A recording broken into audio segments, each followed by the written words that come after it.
feels like each word is my final. Somehow right now fighting for hope is like all I have left. But somehow I feel free, I don't care about the rest. I feel the peace and contentment inside as I open my heart. I got nothing to hide. Wouldn't trade anyone here by my side for a ransom of riches. My fortune is pride.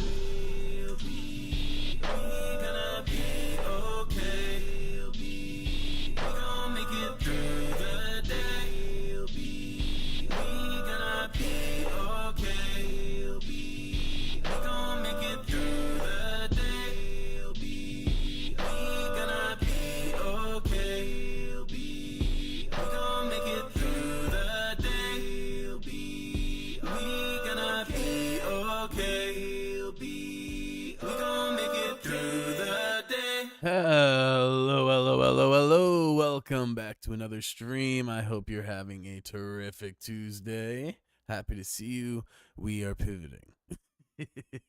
I did not have fun playing that One Piece game, which is honestly extremely disappointing. I had very high hopes for that. But shit happens, you know? So we're moving on, and I'm going to be playing Ace Attorney for the first time ever. So I am booting it up. Hello, Failed Robot. Hope you're having a terrific Tuesday. Happy to see you. We are booting up Failed Robot, lol. We are booting up Ace Attorney for the first time. Very excited to try this out. Let me turn on the right game capture and actually have my shit together for once. Enter. Oh, enter. Okay, here we go. This is a very small window. I want to select details button below while connected to the internet to view the privacy policy. Okay. Options. Yes. Thank you for the shout out. Yeah. My pleasure. Let's see here. Game settings. Perfect.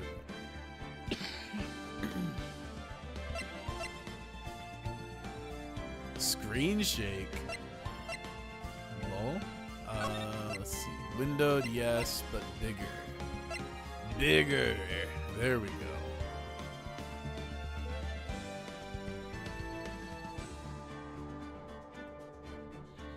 That looks about right. Cool. All right. Looking good for me. Hopefully it's looking good for you. And let's start a new game. Episode selection. Interesting. Alright, cool. So, I don't know how long episodes are. Definitely want to try to finish at least one. Looks good. Good. Play the first turnabout. Yeah.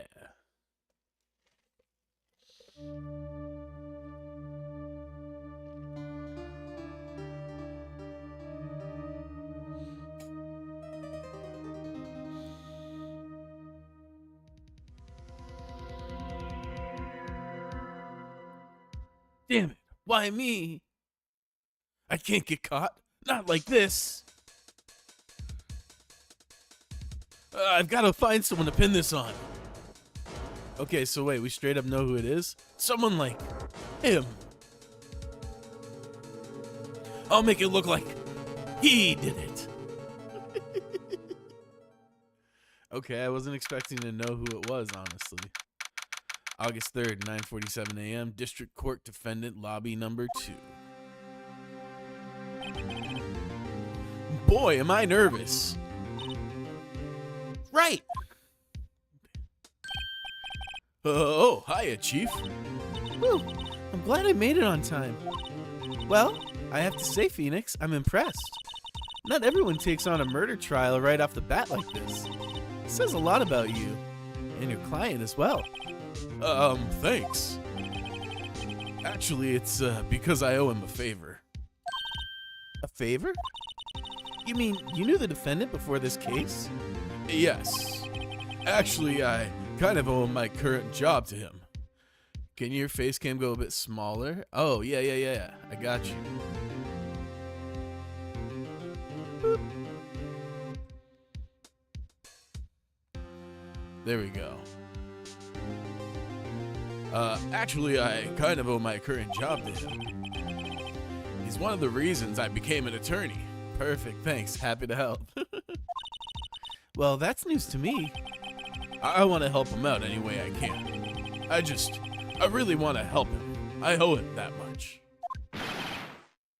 It's over. My life, everything, it's all over. Is that your client screaming over there? Yeah, it's death, despair. Oh, I'm gonna do it. I'm gonna die. It sounds like he wants to die. Yeah. Nick! Hey there, Larry. Dude, I'm so guilty. Tell them I'm guilty. Give me the death sentence. I ain't afraid to die.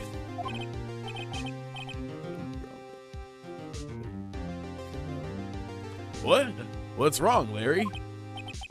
Oh, it's all over. I'm finished. I can't live in a world without her. I can't. Who took her away from me, Nick? Oh, Nick, you gotta tell me who took my baby away. The person responsible for your girlfriend's death. The newspapers say it was you. Uh-oh. My name's Phoenix Wright. Here's the story. My first case is a fairly simple one. A young woman was killed in her apartment. The guy they arrested was the unlucky sap dating her. Larry Butts, my best friend since grade school. Our school had a saying, when something smells, it's usually the butts. In the 23 years I've known him, it's usually been true. He has a knack for getting himself in trouble. One thing I can say, though, it's usually not his fault. He just has terrible luck. But I know better than anyone that he's a good guy at heart. And I owe him one, which is why I took the case, to clear his name. And that's just what I'm going to do.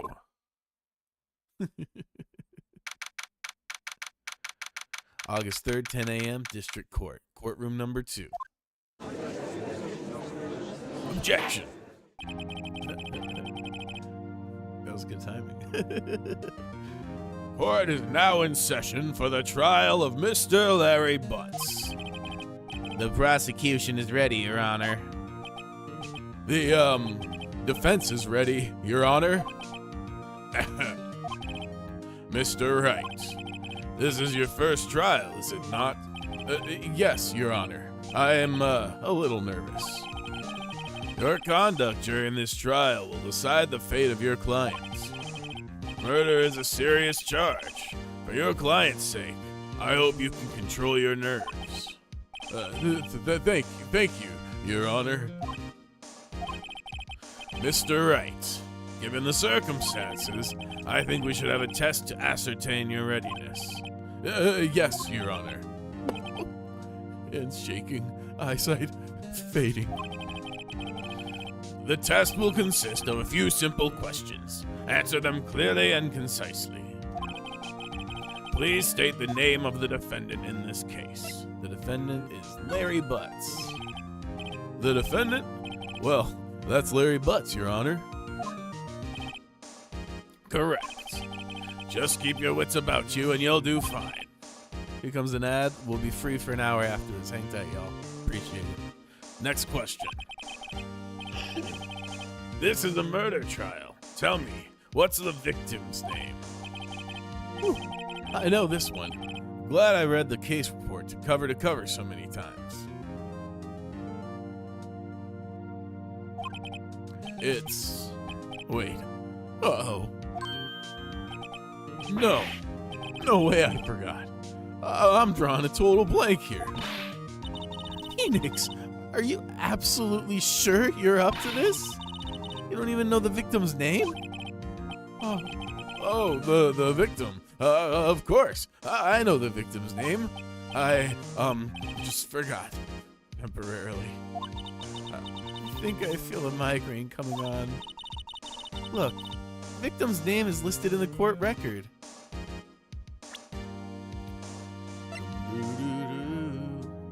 Cindy. Just press RB to check it at any time, okay? Remember to check it often. Do it for me, please. I'm begging you. Mr. Wright, who is the victim in this case? Cindy Stone, BFA. Lol. Would she get pissed if I said that? That'd be funny as hell. The victim's name is Cindy Stone. Correct.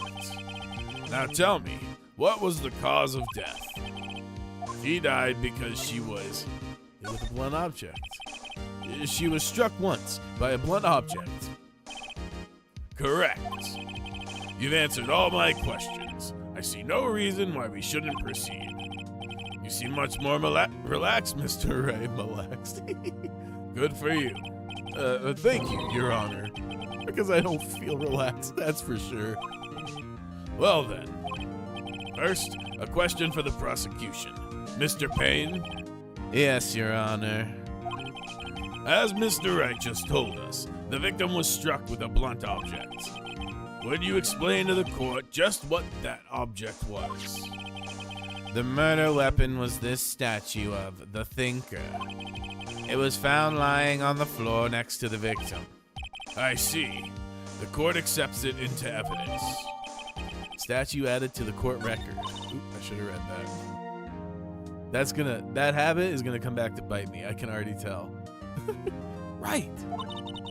Be sure to pay attention to any evidence added during the trial. Damn, she's already calling my ass out. That evidence is the only ammunition you have in the court. Use RB to check the court records frequently. Damn, called me the fuck out. Mr. Payne, the prosecution may call its first witness. The prosecution calls the defendant, Mr. Butt, to the stand. Butts to the stand.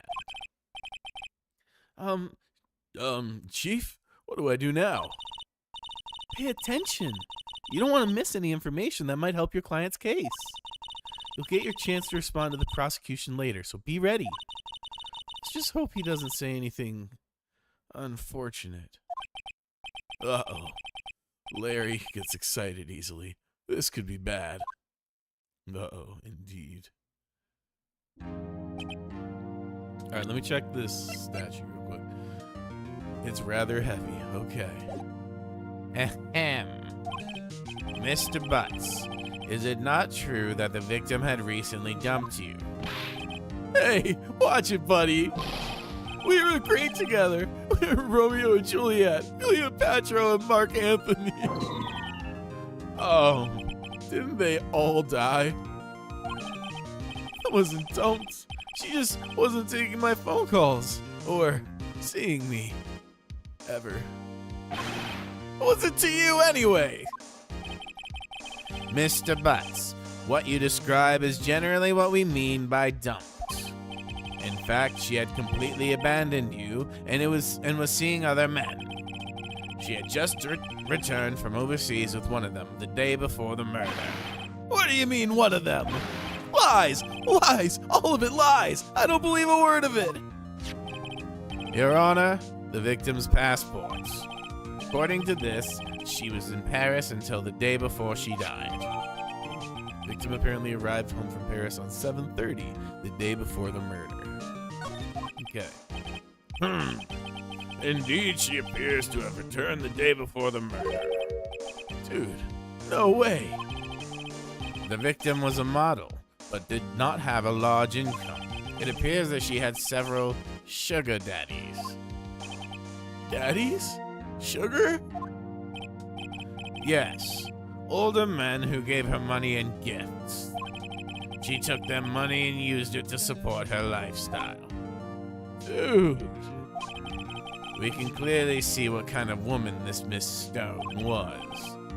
Tell me, Mr. Butts, what do you think of her now? Right. I don't think you want him to answer that question. Yeah, Larry has a way of running his mouth in all the wrong directions. Should I stop him from answering? I think that's... My client had no idea the victim was seeing other men. That question is irrelevant to this case. Oh.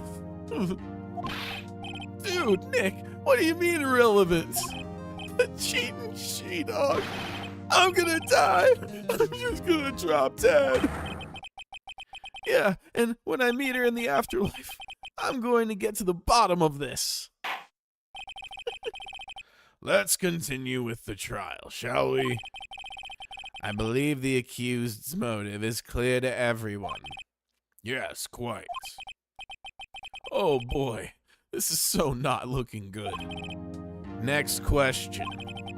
You went to the victim's apartment on the day of the murder, did you not? Oh.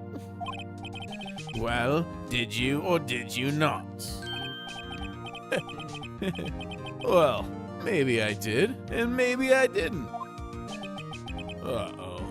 He wins. What do I do?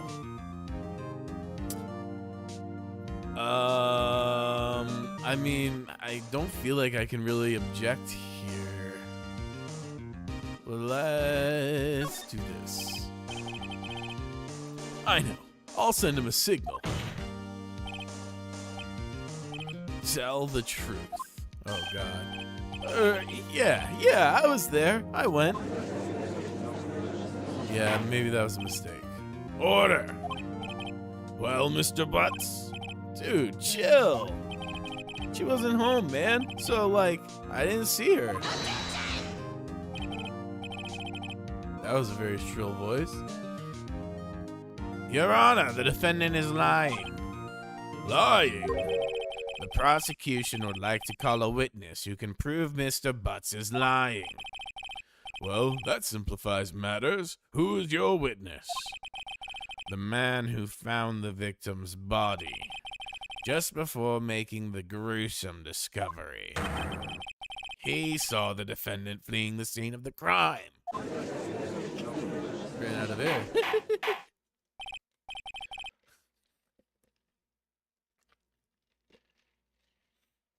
I'm just trying to make him sound snide, but he sounds very British.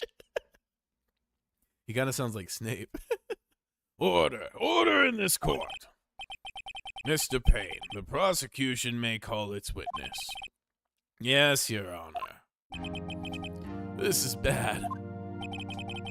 On the day of the murder, my witness was selling newspapers at the victim's building. Please bring Mr. Frank Sawit to the stand. Oh, it's this motherfucker, of course. Mr. Sawit, you sell newspaper subscriptions, and is this correct? I just realized this guy's name is Payne. Oh, yes, newspapers, yes. Mr. Sawit, you may proceed with your testimony. Please tell the court what you saw on the day of the murder. Why am I making everyone British now? Witness accounts. I was going door to door selling subscriptions when I saw a man fleeing an apartment. I thought he must be in a hurry because he left the door half open behind him. Thinking it strange, I looked inside the apartment. Then I saw her lying there, a woman, not moving, dead. I quailed in fright and found myself unable to go inside. I thought to call the police immediately. However, the phone in her apartment wasn't working. I went to a nearby park and found a public phone. I remember the time exactly. It was 1 p.m. The man who ran was without a doubt the defendant sitting right over there. 1 p.m., huh?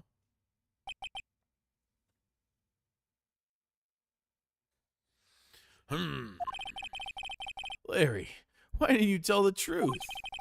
I can't defend you against a testimony like that.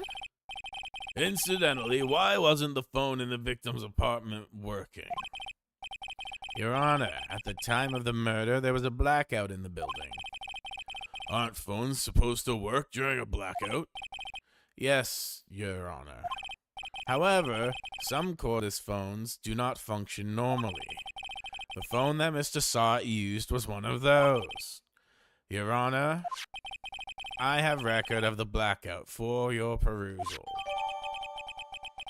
Electricity to Mrs. Stone's building was out from noon to 6 p.m. on the day of the crime. Now, Mr. Wright. Yes, Your Honor. You may begin your cross-examination. Cross-examination? Your Honor? Alright, right. This is it. The real deal. What exactly am I supposed to do? Why, you're supposed to expose the lies in the testimony the witness just gave. Lies? What? He was lying? Your client is innocent, right? Then that witness must have lied in his testimony. Or is your client really guilty? How do I prove he's not? You hold the key. It's in the evidence. Compare the witness's testimony to the evidence at hand. There's bound to be a contradiction in there. First, find contradictions between the court record and the witness's testimony. Then, once you've found the contradicting evidence, present it and rub it in the witness's face. Okay. Open the court record with RB, then point out the contradictions in the testimony. Oh boy.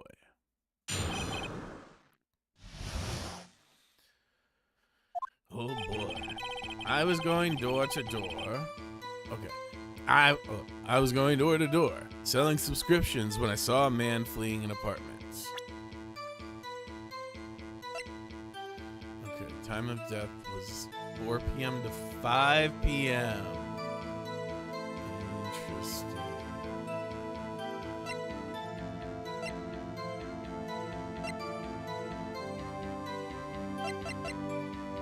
Okay, so that's the one I need to hit him with. Saw a man fleeing the apartment. I thought he must be in a hurry because he left the door half open behind him. Okay. Thinking it strange, I looked inside the apartment. Then I saw her lying there, a woman not moving, dead.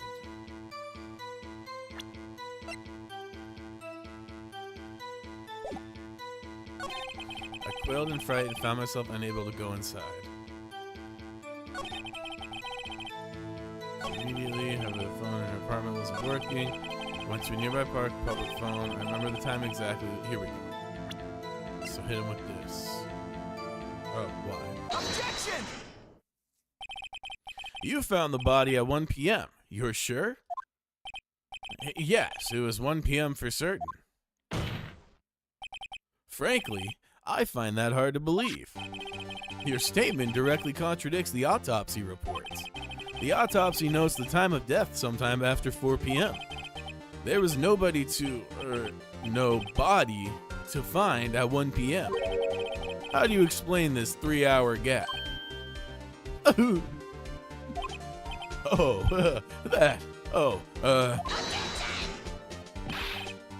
This is trivial. The witness merely forgot the time. After his testimony, I find that hard to believe. Mr. Sot, why were you so certain that you found the body at 1 p.m.? Got your ass. Wrong voice.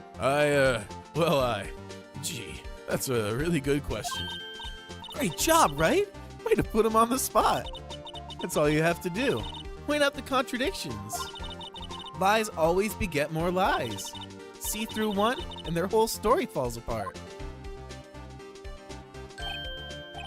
Wait, I remember now. Would you care to give your testimony again? All right.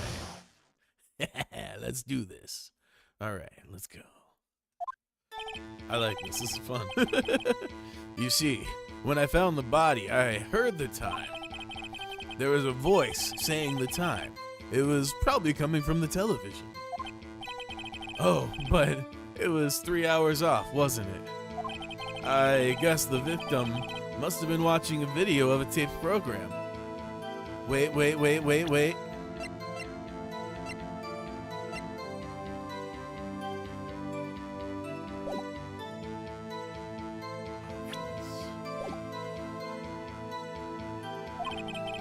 That's why I thought it was 1 p.m. Terribly sorry about the misunderstanding. But if the power was out, how was she watching? I see. You heard a voice saying the time on a taped program. Mr. Wright, you may cross-examine the witness. Right. You know what to do. I've got this one.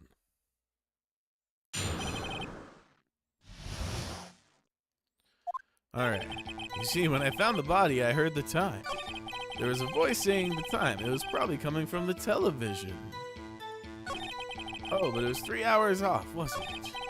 I guess the victim must have been watching. Here we go. Present. Explain this, motherfucker. Hold it right there. The prosecution has said there was a blackout at the time of the discovery. And this record proves it. You couldn't have heard a television or a video. Yeah. The defense has a point. Do you have an explanation for this, Mr. Sawit? No, I find it quite puzzling myself. Quite. Oh wait, I remember now. Mr. Sawit, the court would prefer to hear an accurate testimony from the very beginning. These constant corrections are harming your credibility. And you seem rather distraught. My apologies, Your Honor. It must have been the shock of finding the body. Very well, Mr. Sawit. Let's hear your testimony once more, please.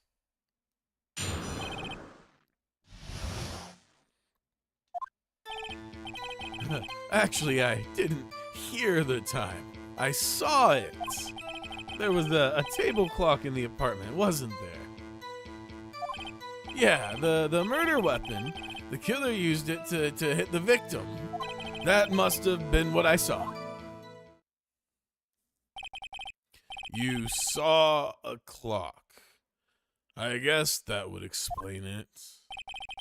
The defense may cross-examine the witness. Gladly.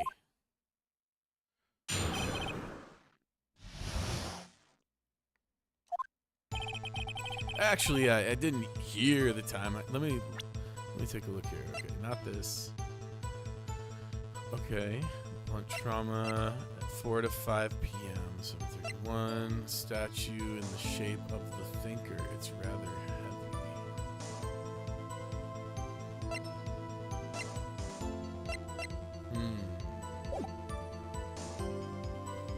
I actually didn't see it. I hear. Okay. There was a table clock in the apartment, wasn't there? Yeah, the murder weapon, the killer used it to hit the victim. That must have been what I saw.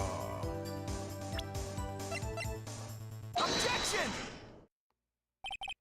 Wait just a moment. This is kind of a shot in the dark. The murder weapon wasn't a clock. It was this statue. Oh, okay. Now, how is this supposed to be a clock? What? You with your objections and your evidence. Just who do you think you are? Just answer the question, Mr. Sawit. Hey, I saw it there, okay? That's a clock. Your Honor, if I may. Yes, Mr. Payne? As the witness stated, this statue is indeed a clock. The neck is a switch. You just tilt it and it says the time out loud. As it doesn't look like it's a clock, I submitted it as a statue. My apologies. I see. So the murder weapon was a table clock after all. Well, Mr. Wright, it appears that the witness's testimony was correct. This is a clock. Do you have any problems with this testimony now?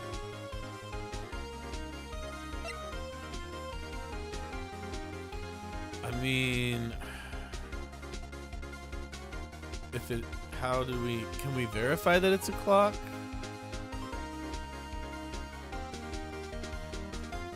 But like, with challenging, I don't know like what he's gonna say when I challenge it.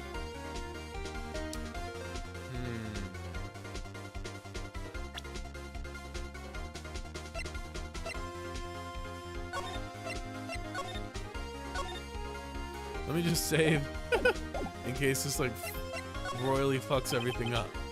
I guess not. There was a clock on the scene, so no problem.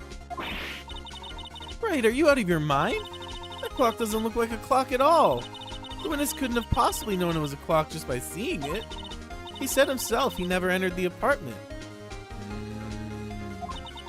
It was in his testimony. Hey, you're right. Is something the matter? Does the defense have anything to add? Yes, I do. The only way he could have known the weapon was a clock is to hold it in his hands. Yet the witness testified that he never entered the apartment. Clearly a contradiction. Indeed. The witness knew it was a clock because he went into the apartment. You're lying. You were inside the apartment on the day of the murder. Oh, yeah? Prove it. Prove I went in there. I'll do better than that. I can prove you were the one who killed her. You struck her with the clock, and the shock of the blow triggered the clock's voice. That was the sound you heard. Order in the court. Intriguing. Please continue, Mr. Wright. Yes, Your Honor. Mr. Saw It. The sound must have left quite an impression on you. Understandable, since the murder weapon spoke just as you hit the victim. That voice was burned into your minds. That's why you were so certain about the time. What's the meaning of this? This is all baseless conjecture. Baseless? Just look at the witness's face. Would the witness care to elaborate? Did you strike the victim with the clock? That day, I never, look, the clock, I heard, no, I mean, I saw,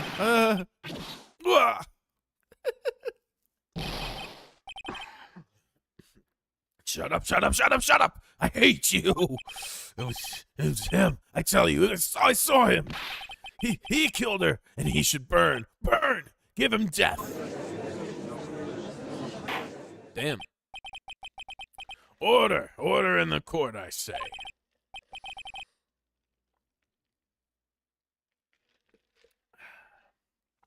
Your Honor, a moment, please. There isn't a shred of evidence supporting the defense's claims. Mr. Wright, Your Honor? You claim the sound the witness heard came from the clock. Do you have any evidence? The whole case is riding on this. I better think it through carefully. Your Honor, the sound Mr. Saw It heard was definitely this clock. A fact which is clear if you simply, try sounding the clock. Bonk the clock.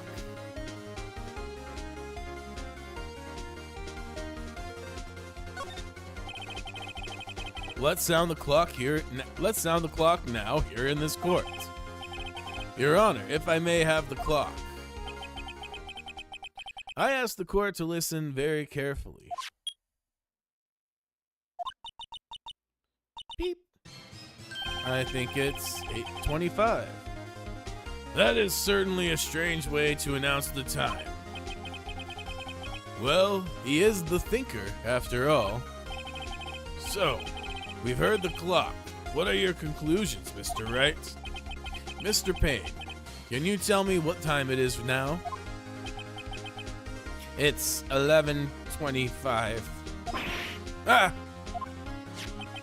As you can see, this clock is exactly 3 hours slow. Precisely the discrepancy between what Mr. Saw It heard and the actual time of death. So, Mr. Saw It, try to talk your way out of this one. You forgot one thing. Uh-oh. What's he talking about now? Well, it may seem like the clock is running 3 hours slow. It proves nothing. How do you know it was running 3 hours slow on the day of the murder? If you can't prove that, you don't have a case. He's right. How am I going to prove that? Damn it, I was so close. Mr. Wright, it seems you lack the critical evidence to support your claim. Yes, Your Honor. This means I cannot let you indict the witness. Unfortunately, this ends the cross-examination of Mr. Frank Salt. I come all the way down here to testify, and look what happens. You treat me like a criminal. A criminal! You lawyers are all slime. I almost had him. Sorry, Larry. I failed you.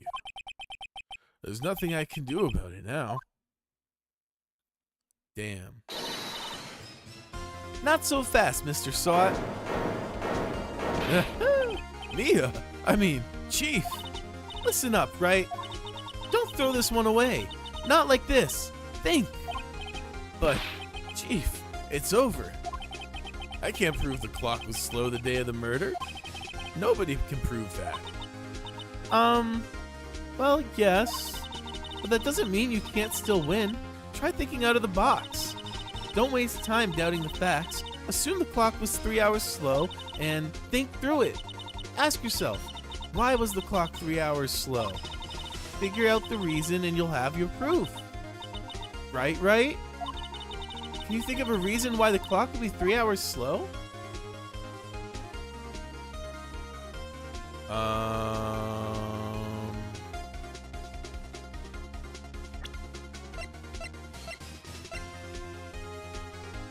That's 6 hours. Huh.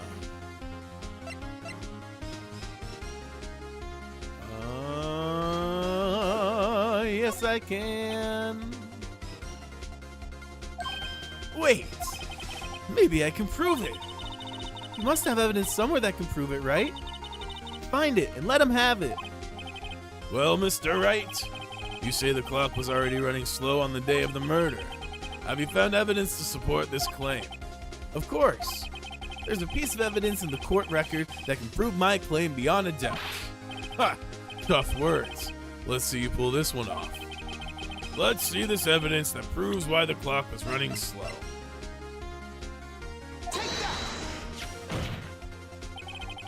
Well, the victim had just returned from abroad the day before the murder. As we all know, the time difference between here and Paris is 9 hours. That doesn't help. Fuck.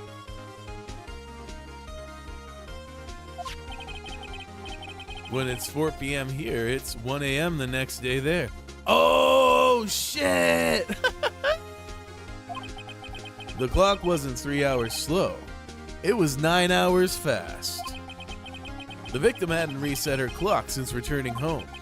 That's why the time you heard when you struck her dead in her apartment was wrong.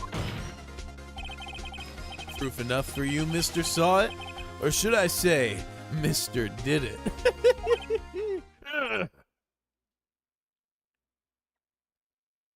Oh, shit. Order! Order, I say! Bro is literally frothing at the mouth. Well, this case has certainly turned out differently than we all expected. Mr. Payne, your witness? He was arrested and has been taken away, Your Honor. Very well. Mr. Wright. Yes, Your Honor. I have to say, I'm impressed. I don't think I've ever seen someone complete a defense so quickly.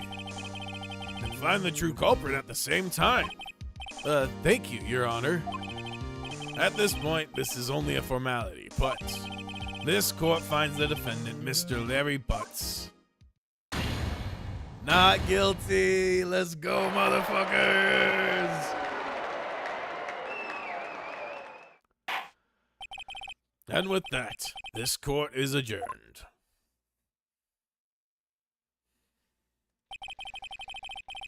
It turns out that Frank saw it was a common burglar. He posed as a newspaper salesman to check out and see when people were out of the house. That day,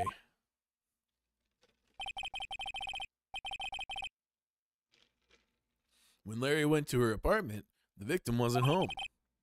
After he left, Mr. Sott let himself in to do his dirty work. While he was searching her place, the victim returned. Flustered, Mr. Sott grabbed the nearest blunt object he could find.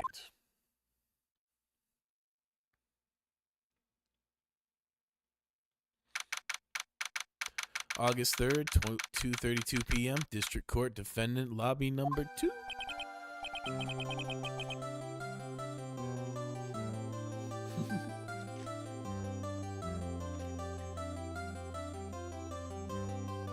Gotta get my caffeine infusion. You know how it is. I still can't believe we won. Right, good job in there. Congratulations. Thanks, Chief. I owe it all to you. Not at all, not at all. You fought your own battles in there.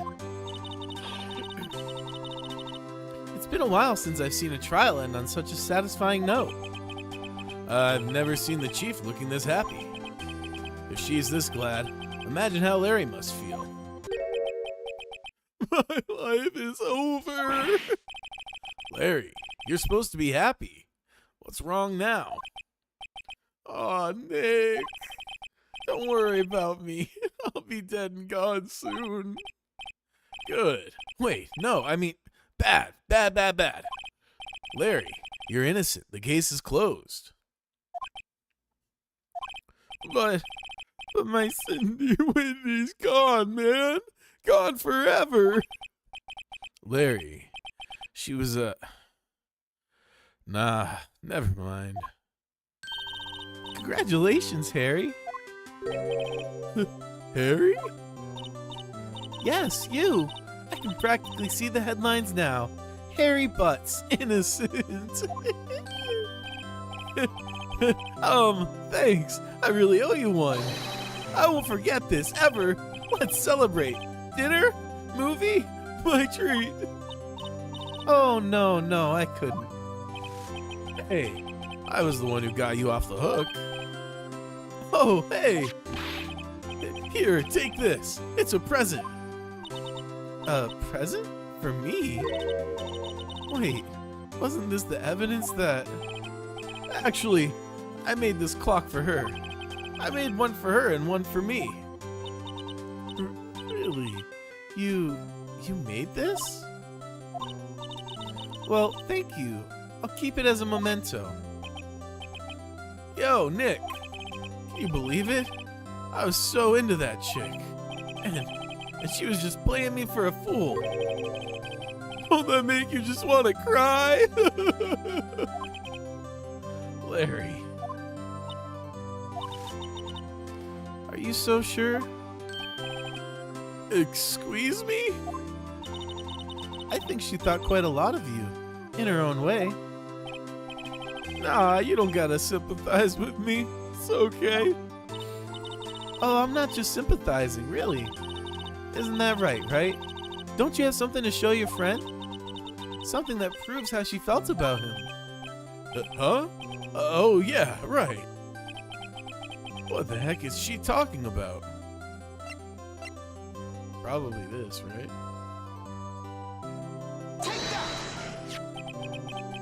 Check this out, Larry.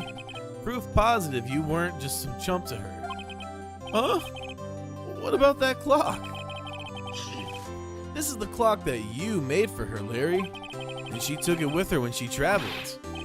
Whatever. She probably just needed a clock, that's all. You think so? It's a pretty heavy clock to take traveling. Well, make of it what you will. Hey, Nick. I'm glad I asked you to be my lawyer. Really, I am. Thanks. Hope that made him feel a little bit better. Right?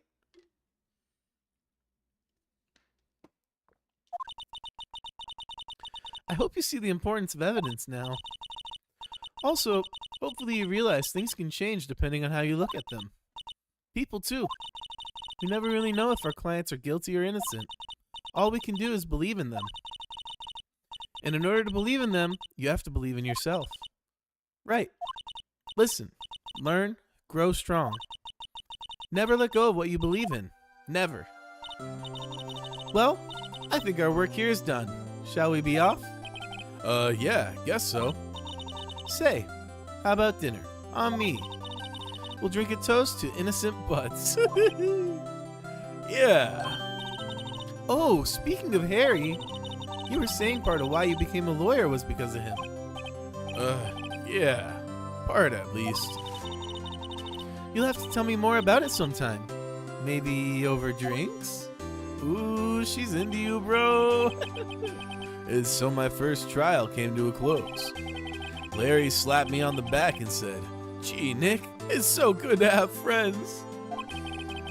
But I'm pretty sure he's not going to pay us. Unless you count the clock he gave Mia. I didn't know it then, but that clock was soon going to be at the center of another incident. Oh no. And my promise to tell the chief about me and Larry would be one promise I wouldn't be able to keep. Uh-oh. Trouble.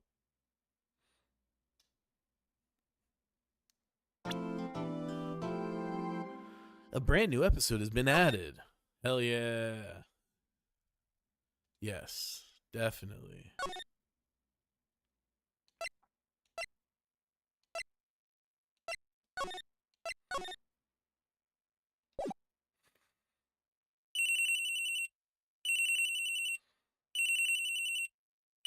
Okay. Okay, cool. I'm gonna top up my water real quick and then I'll be right back.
Cheers, Field Robot.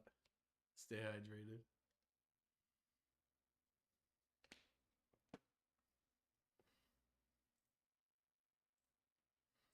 All right. Ooh. Ooh. All right. Let's get back in this. Check, check, check. Oh. Cool. Beep. Hello? This is Maya. Hey, Maya, it's me. Mia, what's up? You haven't called in a while.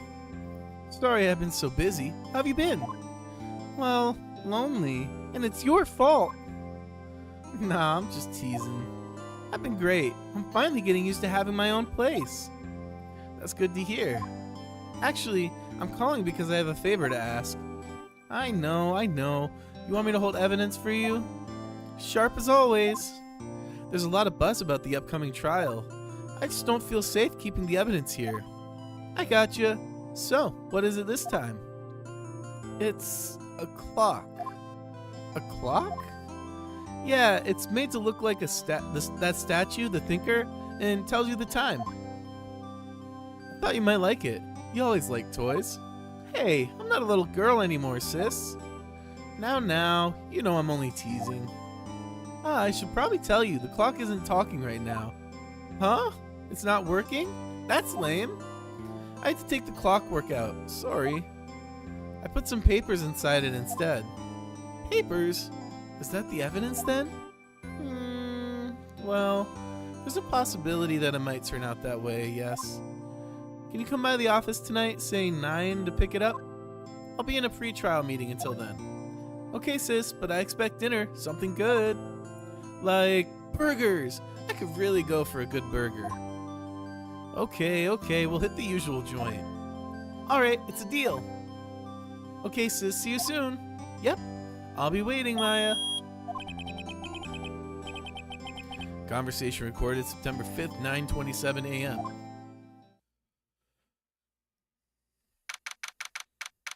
September 5th, 8:57 p.m. Faye & Co. Law Offices. Oh. Now, Miss Faye, I'll take what's mine. The papers. I'm sorry, but I can't give you what I don't have. Miss Faye, you are a poor liar. Why, I see it right over there. That must be the thinker that swallowed those papers. How could you know? Oh, you are not cogniferous of my background. Gathering information is my business, you see.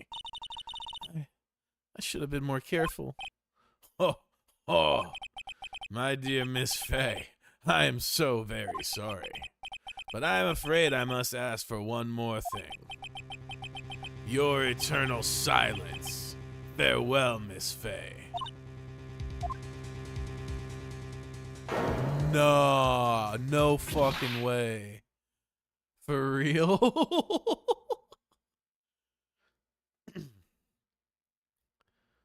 Red. Blue.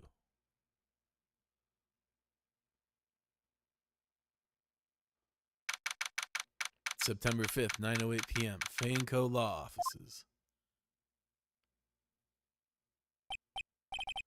Uh-oh, I'm late. Huh? Well, that's strange. Guess the chief left without me. She said her sister was coming over, so we should all go out for dinner. What's that smell? Blood. Mia! Maybe she's in her office. Move, examine.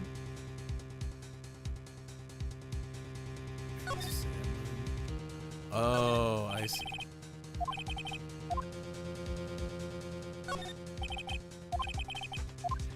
Okay. Move. Office, I see. That smell. Blood. Sis. Someone's there.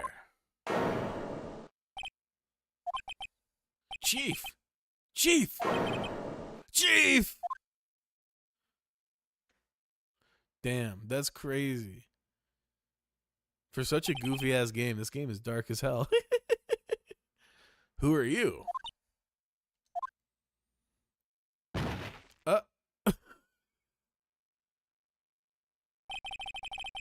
That strange girl dropped out cold. I left her lying on the office sofa.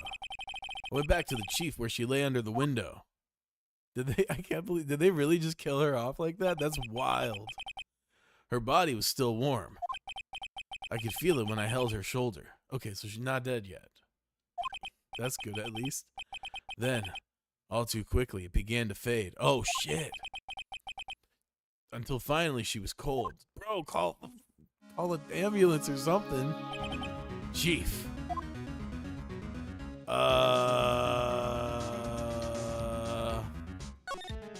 Is there like a phone or something? It's encrusted with dried blood. How ironic that this became the murder weapon. Again. Some shards of glass are scattered on the floor. They seem to be the remains of glass light stand. Okay. No clues here. Thanks for that.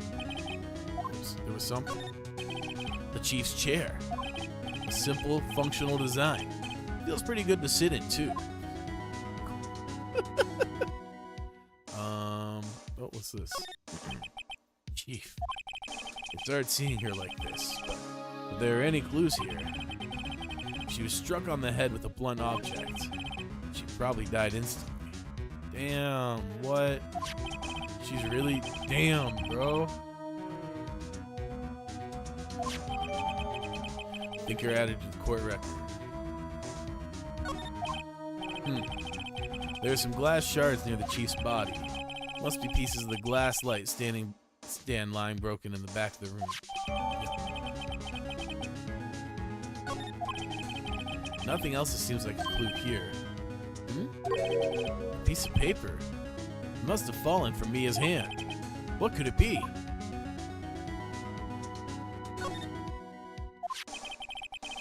A word is written in blood on this scrap of paper.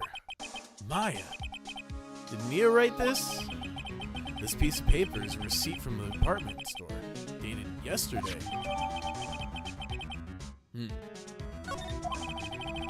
I think that's enough snooping around for now. I better call the police. Find out what that girl was doing here. Okay. Oh, what? Hold on. A few of the screws on the receiver are missing. Looks like someone was halfway through taking it apart. Police? Please, come quick. Oh, what was that? Someone screaming from outside the window. Oh, no. She's staring right at me. She's holding a phone in her right hand. Oh, wait, that was me. She's staring right at me. She's holding a phone in her right hand. Everything is written in the chief's ultra neat handwriting. It's a small office, but makes a good bit of money. Evidence is everything, right? Surprisingly, the chief was never good with machines. About all she used this PC for was email. She picked up this ancient model at some garage sale for practically nothing.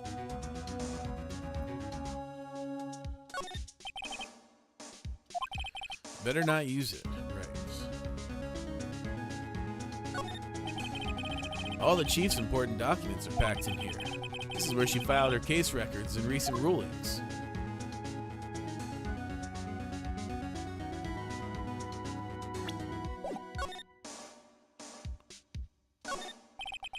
There's a large building right across from the office.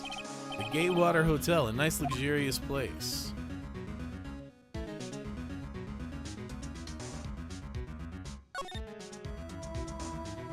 Okay. Now I think we've got everything. Let's move. Actually, let me check here again. That girl just now. Where'd she go? Put her right there on that sofa. Uh-oh. I hope she didn't run on me. Don't scare me like that. Excuse me, but who are you? It's okay, I work here. Maya Fey. Maya Fey. Maya. So Mia was writing this girl's name. Maybe I should show her the receipts. I never thought there'd be a use for evidence like this outside the courtroom. Let's examine real quick. This sofa's for clients. Okay. The door to the chief's office is slightly open. Better not touch the doorknob. You couldn't cram more legal books in here even if you want to. Okay. The reception desk. I usually sit there. Nice. No clues here. Small writing desk cluttered with office supplies. Okay.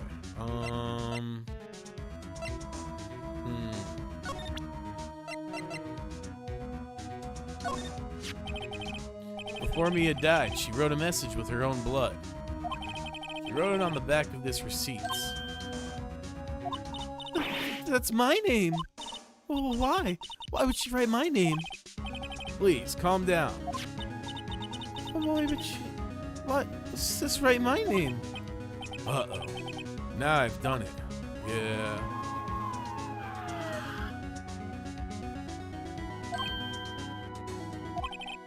police. Sounds like they're coming this way. Freeze! Police! Yeah, I think that might have been a mistake showing her that. Alright, I'm Detective Dick Gumshoe, see? Gumshoe? What an odd name. We received a report from the building across the way, see? Got a person saying they saw a murder, see? It must have been the woman I saw. Anyway, I don't want either of you moving 1 inch, okay? Great, just great. Maya, wait. She wouldn't have. Nah. Whoa! Excuse me. This word Maya here mean anything to you? That's my name. What? The victim drew this here note in her own blood, see? With her dying breath, she wrote down the killer's name. Killer? I'm not. Case closed. You're coming down to the precinct, ma'am. What? Ruh-roh, Raggy. Mia's younger sister Maya was arrested on the spot. I was taken in for questioning and didn't get out until the next morning. My eyes were heavy, but I couldn't sleep. I sat around waiting for visiting hours to begin at the detention center.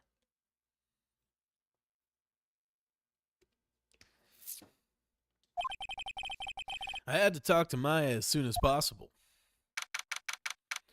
September 6, 9:07 a.m. Detention center visitors room. Wow, they have poor Maya locked up like a criminal. Oh, it's you, the lawyer. Good morning. Good morning. She looks so tired. Are you going to be my attorney? Well, that's what I wanted to talk to you about. It's up to you. I better give it to her straight. It's up to you. Up to me? Yes. I don't think this is something I should decide. After all, you're the one in trouble here. They're never gonna believe me, are they? Even you, when you found me in the office, you looked at me like I had done it. Did I look at her like that? No, I never thought. It's okay. I understand. And I've also heard about you. Heard? Heard what about me? I was talking to my sister on the phone the other day. Today was my junior partner's first time in court. Wow, really? How'd it go? It was quite the scene.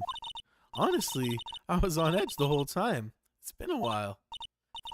So he crashed and burned? He's a genius. One of those strike fear into the hearts of evil types. The only thing he's lacking is experience.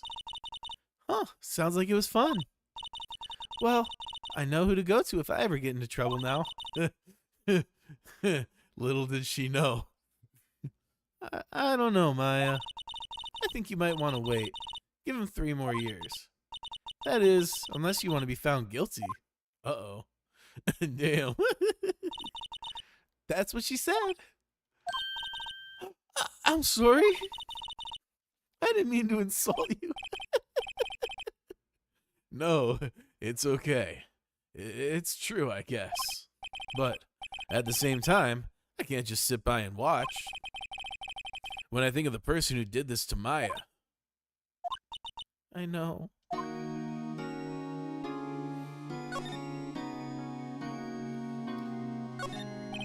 Smile for the camera. Lol. So I can just like randomly collect evidence, eh? This guard monitors the visitors room. He hasn't moved an inch. Real pro, this guy.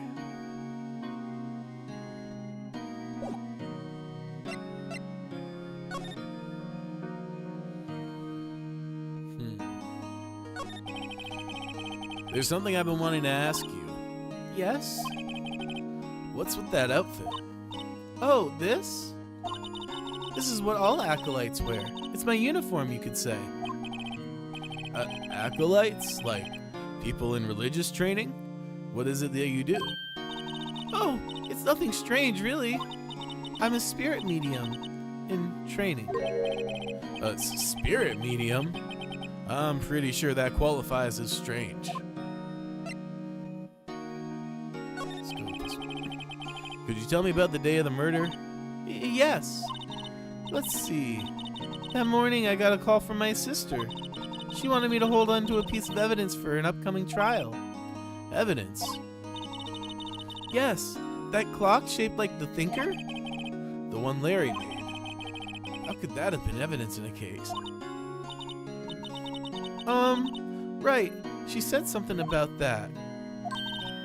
I remember. Do you want to hear it in her own voice? Her own voice? Yes. I'm pretty sure a conversation is on my cell phone. You recorded it? Yeah. I forgot how to delete those things. So you say you have a conversation with your sister on your cell phone. Let's hear it. Right. Oh, I just remembered that detective took my cell phone. Sorry. Oh, right. Of course. Next time I see Detective Gumshoe, I'll ask him for it. I'll write you a note so you don't forget, okay? Sure, thanks. Oh, that's sweet. Very nice. Alright, let's hear about some spirit mediums. So you're an acolyte, or a medium in training. That's right. The Fae family, especially the women, have always been very sensitive to the spirit world. Wait a second. You said the Fae family? Samia was into this stuff too. Of course. She left the mountain to follow her career, she said. Her powers were first class, too. I had no idea. Wait, What? so you're a real honest-to-goodness spirit medium with the SP and all that? Yes. In training. Well, can't you contact Mia's spirit then? We can just ask her who killed her. I'm sorry. I'm still in training. I couldn't do something on that level. I thought that would be too easy.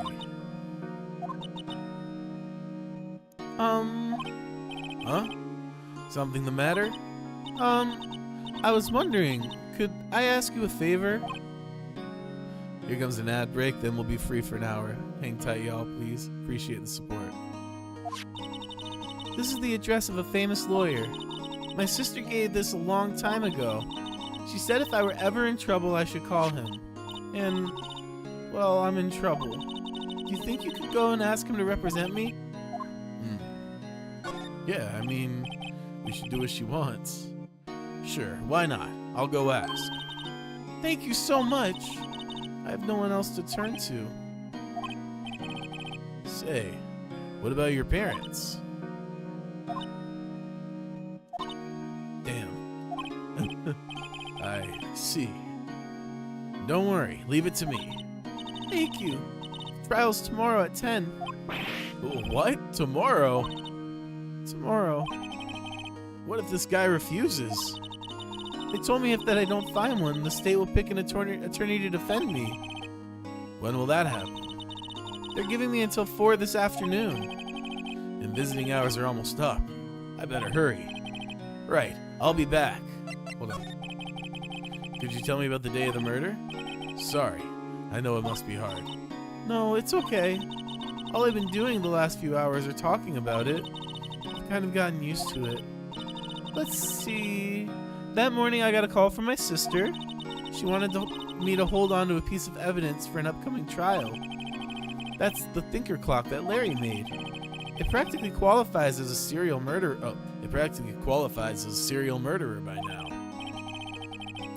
So then, when did you arrive at the office? It was right around 9 o'clock. The lights were off and I could smell blood. Then I found her, my sister. Thanks, Maya. That's all I need to hear for now. Alright, Alright, it's time to move.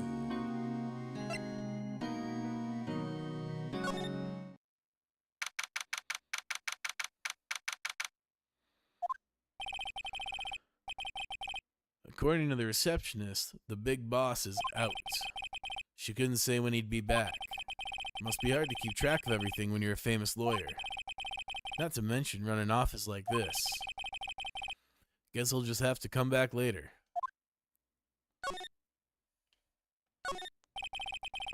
That painting has been bugging me ever since I stepped in here. The oil paint is so thick it's practically giving me a stuffed nose. Sure, the price is nothing to sneeze at either, for that matter.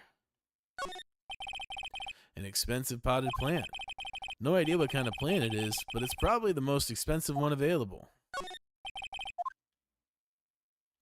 Welcome back from the ad break, folks. Appreciate you hanging out. A table for clients. An elegant ebony case. And if I'm not mistaken, that lighter's made of solid gold. Even I can tell someone here's got money to burn. Goddamn. A solid mahogany desk. The wood's been polished to a deep luster. Expensive looking mahogany bookshelves filled with expensive looking books. Funny. They don't look like they've ever been read. Damn. The shade. Alright. So I guess there's nothing to see here.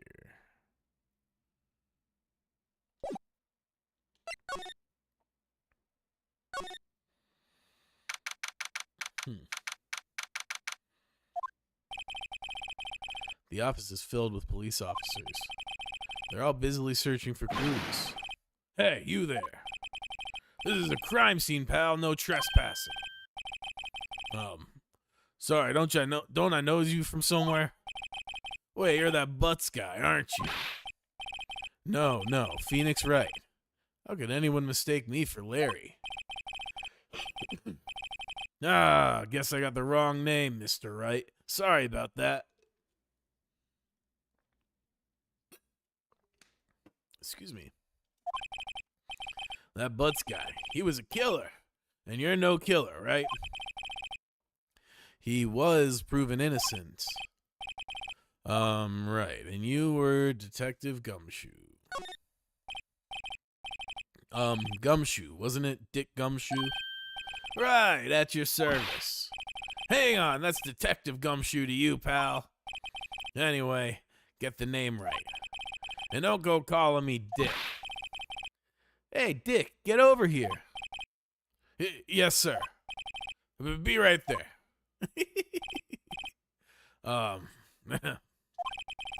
You're her lawyer, right, pal? You got business here, you better do it quick. Ooh, he thinks I'm Maya's lawyer.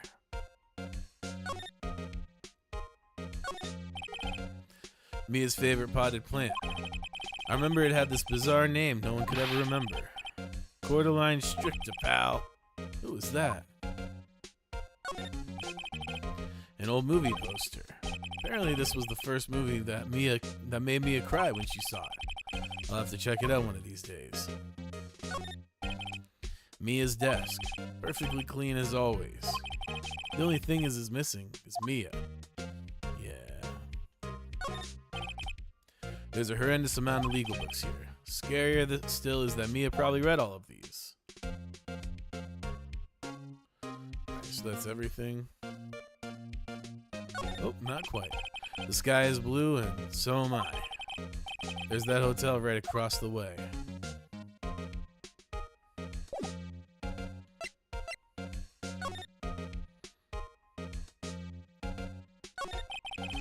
About Miss Faye. Did you do an autopsy? You want to know the results, eh? Now don't you look at me like that, pal. It's no use. She might have been your boss, but that doesn't mean you get any special treatment. Alright. You can see the report, but that's all. Nice. Time of death, 9/5 at 9 p.m. Cause, single blunt force trauma. Death was instantaneous. Damn, that fucking statue straight up out here insta-killing people. The autopsy report added to court record. Cool. Maya. About Maya. Yeah, I'm looking forward to the trial. Sorry, pal. But this is one trial you aren't gonna win. Why do you say that? The city's put Prosecutor Edgeworth on the prosecution. Edgeworth? I'm sure you know what that means, you being a lawyers and all. Prosecutor Edgeworth. That's right, pal. Mr. Miles Edgeworth himself. Wait, yous don't know him, do yous? I don't, so never heard of him. Whoa! And you called yourself a lawyer, pal? How about 4 years ago, this Edgeworth guy became a prosecutor at the age of 20. Everyone says he's a genius. Surprised yous don't know him. Of course I know him. I was just playing dumb. He's a cold, heartless machine who'll do anything to get a guilty verdict. There are rumors of back alley deals and forged evidence. Damn, shady as fuck. All I know for sure is that Edgeworth hates crime with an almost abnormal passion. He's gotta become what he hates in a way. I never imagined I'd be facing him so soon. That's really it.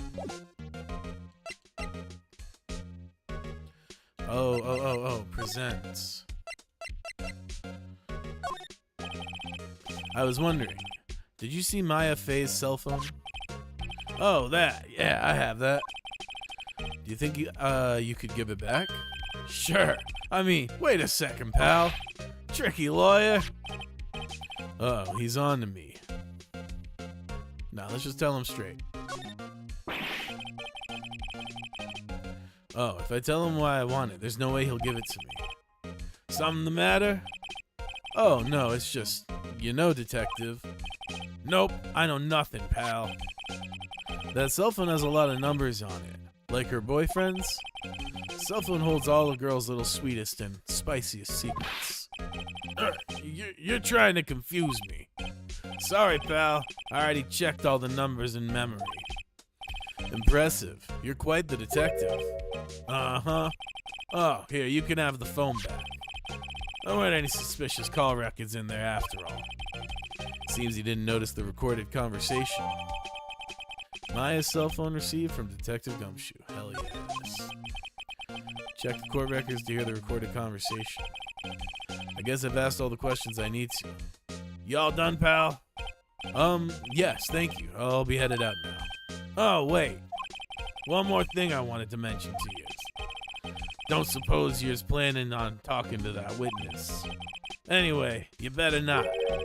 No influencing the witnesses with your loyally ways, pal. Come to think of it, I had completely forgotten about her. Yeah, me too. The witness? Yeah, Miss April May.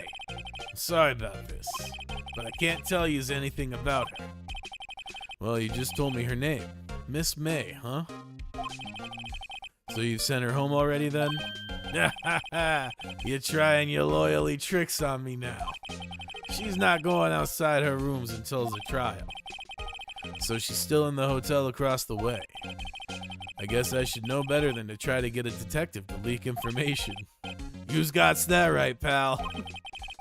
Time to pay a visit to Miss May. That's so funny. Why did that open? Oh, because I hit present. Okay, so move.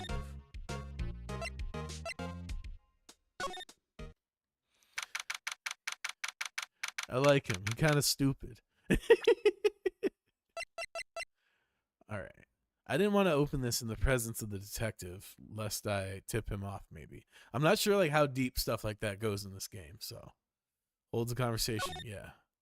September 5th, 1927. Maya. You haven't... What's up? You haven't called in a while? Was actually something I want you to hold on to me? Right. So this is... We've seen this. Cool. Alright.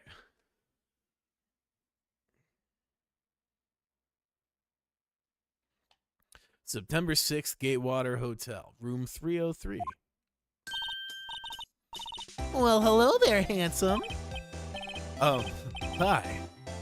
Smooth, right? Real smooth. You're the lawyer, aren't you? The detective told me. He said, don't say nothing to that lawyer, pal. Memo to self. Thank Detective Gumshoe for making my job harder. Gee, this is all like something out of a movie. It's all so exciting I can hardly contain myself. Ooh, let me go freshen up so I can look the part of the beautiful eyewitness. I pity the lawyer that has to cross-examine this one. I have a feeling that's gonna be you, pal. There's a screwdriver stuck in this drawer.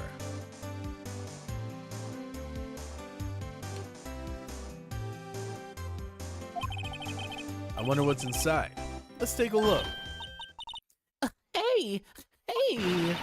What are you doing? No touching. Ooh, bad boy. You really shouldn't pry around in other people's rooms now. You wouldn't want to make me upset, would you? Upset? I thought she was going to explode for a second there. I wonder what could be inside the drawer.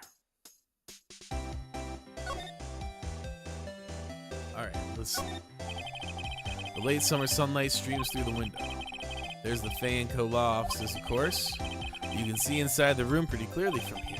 I think it would be a little difficult to recognize the face from this distance, though. Ah, a still scene painting. Wait, should that be still life? Whatever. One of those is hanging on the wall.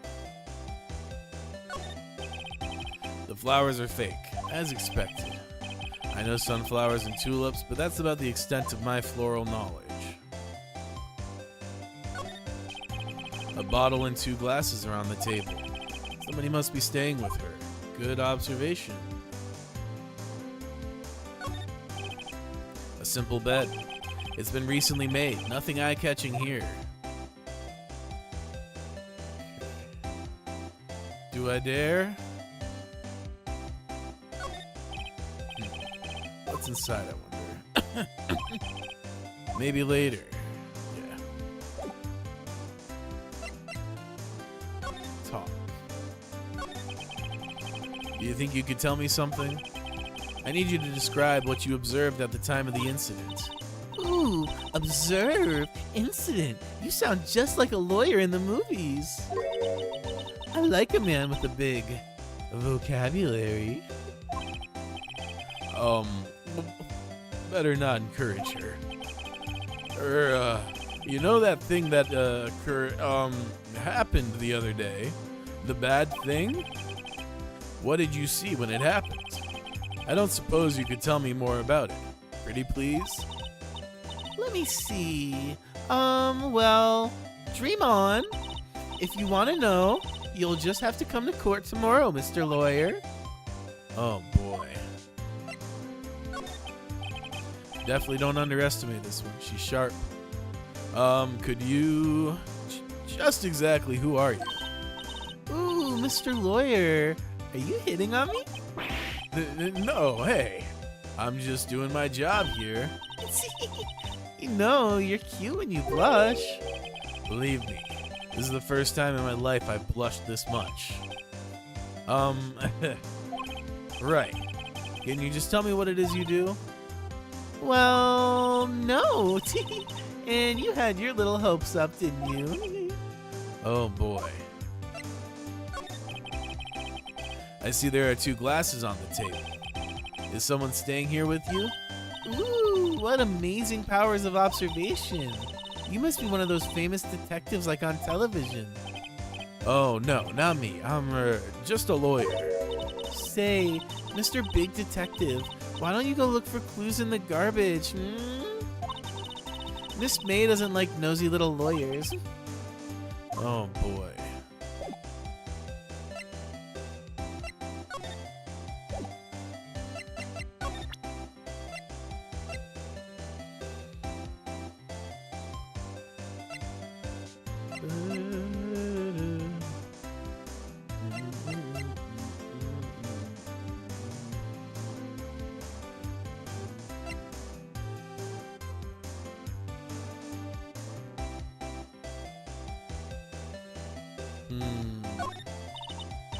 Excuse me. How could I possibly give you any information in good conscience?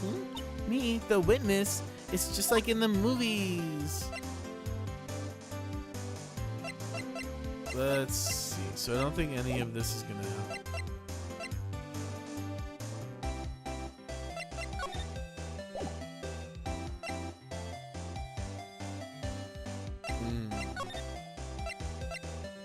I guess let's try here again. Well, maybe I should just wait here for him to come back. If that wasn't the most over-the-top clearing of the throat I've ever heard. So you're the one they say has been looking for me. Yes, that's me. He looks even grander than I imagined. That badge on your collar. So you're a lawyer, are you now? Yes, well, yes. And what do you want? I'm not particularly busy these days. Please proceed. Not busy? Then how come no one could get in touch with you? Something the matter? You came to see the one and only Marvin Grossberg, did you not? Well, here I am, boy. What do you want? Out with it. Well, sir, actually, it's about Maya Fey. Yes, Maya Fey. Go on. Why the strange reaction? Cha-cha. I'm really quite busy here, son. I can't go taking cases on a day's notice. No, it's quite impossible. Well, wait a second. How did you know the trial was tomorrow? Anyway, I'm afraid it's entirely impossible for me to represent her. Sorry, end of discussion. What's going on? He refused me before I even got a chance to ask him. What do I tell Maya? So we've seen all this already. Has anything changed?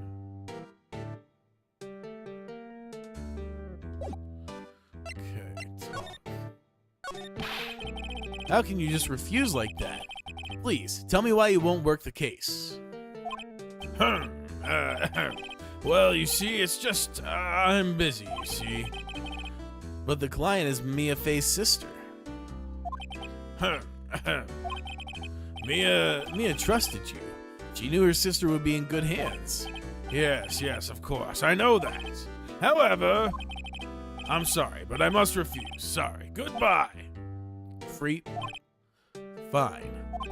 I don't have the time to argue with you anyway. I'll go look elsewhere. Think not. Huh? Did you say something? I think not, I said.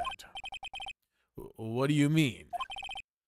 I'm terribly sorry. But I'm afraid that no lawyer worth their salt will take on this particular case. Terribly sorry, my boy. Why?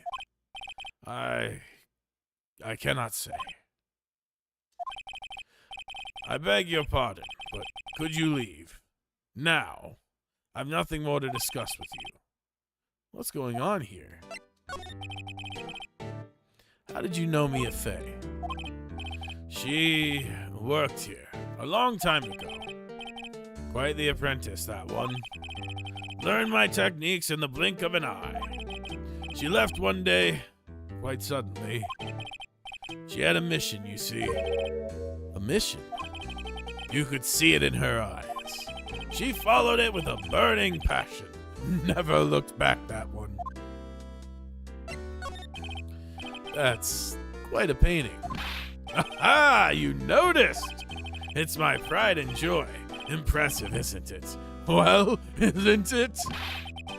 The color of the sky, the hue of the sea, the weave of the straw hats.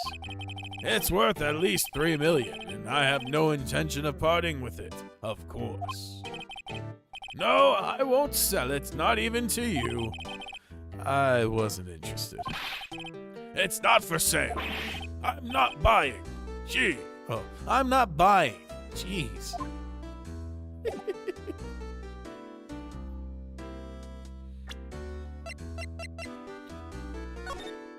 Oh, wait, let me... Interesting, I can't present anything with him, huh? Oh, here we go.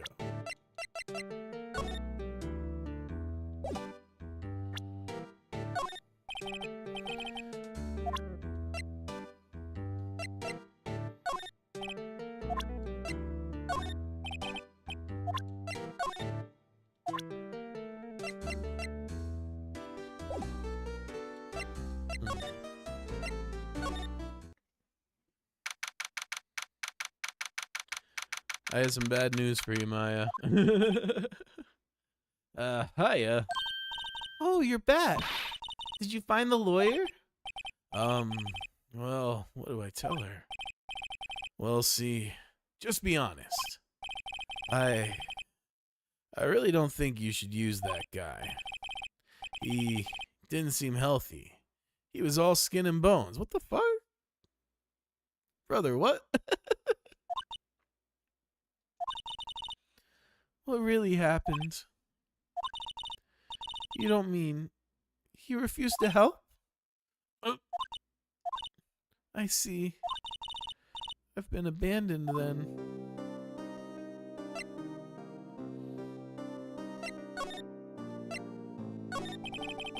What about your family? I only had my sister. My father died when I was very young, and I don't know where my mother is. Don't know? So she could still be alive. The women in my family have been mediums for generations. They say a lot of spiritual power runs in our blood. About 15 years ago, our family was involved in an incident. There was a man and he ruined our mother's life. Ruined? After that, she disappeared. Several years after that, my sister announced she would become a lawyer and she left the mountain.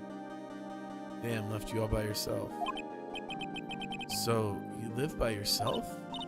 Yes, I've gotten used to it. Oh, also, I had to become independent or I would lose my powers. I feel bad for her. All by herself up on that mountain. So, who was this man who, ruined your mother? About 15 years ago, there was an unusual murder case. It made quite a stir.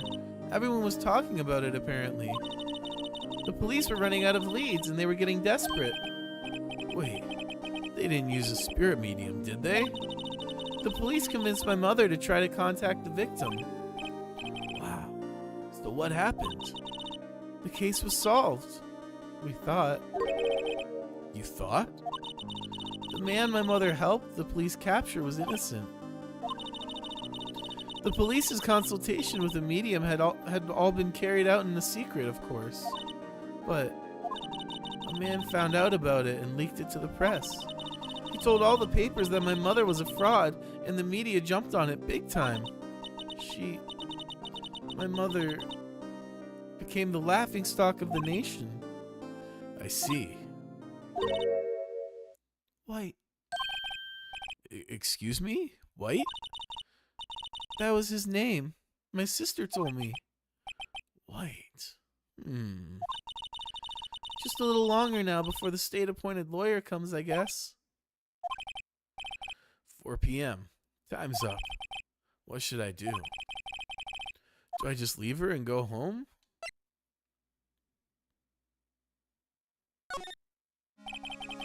I've made up my mind. I'm gonna defend you whether you want me to or not. Why? Why? Well...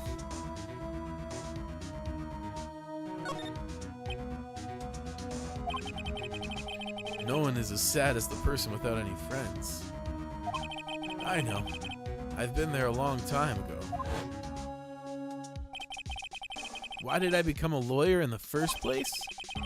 Because someone has to look out for the people who have no one on their side. Nice. Maya, I won't abandon you. You can count on me. Let's go. That's so kind of you.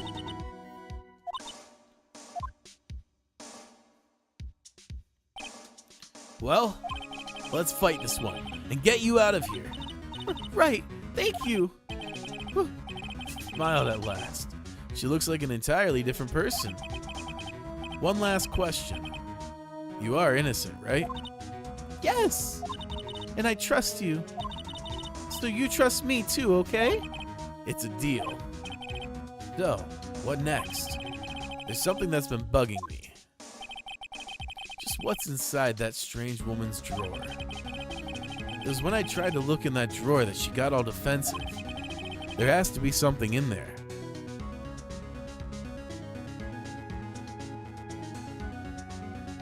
Indeed. All right. Let's see. Present. Is there anything interesting to present?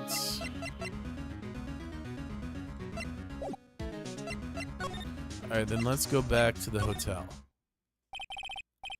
Good afternoon, sir. Excuse me, you are? I beg your pardon, sir. I'm the bellboy of this establishment, at your service, sir. Oh, right. I've just come up to deliver room service, sir. Do you know where Miss May might be? One sec, I just want to adjust this a bit. How's this? This can come up and then down. Check. That's a little bit better, I feel like. Boopity boop boop boo. All right, yeah, there we go. Beautiful. Do you know where Miss May might be? I believe our guest, Miss May, is currently using the facilities. If you've no need of anything, I'll be taking my leave. Please, stay as long as you like. Enjoy. Yeah. Wait, no, hey. Why does it seem like every time I come here, I end up embarrassing myself? Whew. Little hiccup there. Wait, now's my chance to snoop around a bit. I almost forgot. Yeah, you came back quick. Might I ask you to inform Miss May that there is a message for her? Please tell her that Mr. White of Blue Corp phoned. So that's White and Blue. Oh, right, sure. Mr. White of Blue Corp. Where have I heard that name? White. That was his name. My sister told me. White was the name of the guy who ruined Mia and Maya's mother. Mia and Maya's mother. Could it be a coincidence? There's a screwdriver sticking out of a half-open drawer. Now's my chance to see what's inside. What do we have here? Wiretap? Huh. What would a woman like her be doing with a thing like this? There's definitely something suspicious about this Miss May. Why would she have something like this in her hotel room? There's a story behind all this, I know it. Alright. I'll be using this bit of evidence in tomorrow's trial, that's for sure. For Maya's sake. I'll get to this woman's bottom. Wait, I mean, you know what I mean. Oh, bellboy, still there? Uh-oh, time to scram. I look forward to tangoing with you tomorrow, Miss May. In courts. He's so awkward. To be continued. What? Definitely saved my progress. Okay. Here we go. September 7th, 10 a.m. District Court, courtroom number 1. Court is now in session for the trial of Miss Maya Fey. The prosecution is ready, Your Honor. The defense is ready, Your Honor. Miles Edgeworth. I better not show any signs of weakness today, or he'll be on me in an instant. Mr. Edgeworth, please give the court your opening statements. Thank you, Your Honor. The defendant, Miss Maya Fey, was at the scene of the crime. The prosecution has evidence she committed this murder, and we have a witness who saw her do it. The prosecution sees no reason to doubt the facts of this case, Your Honor. I see. Thank you, Mr. Edgeworth. Let's begin then. If we may call our first witness, Your Honor. The prosecution calls the chief officer at the scene, Detective Gumshoe.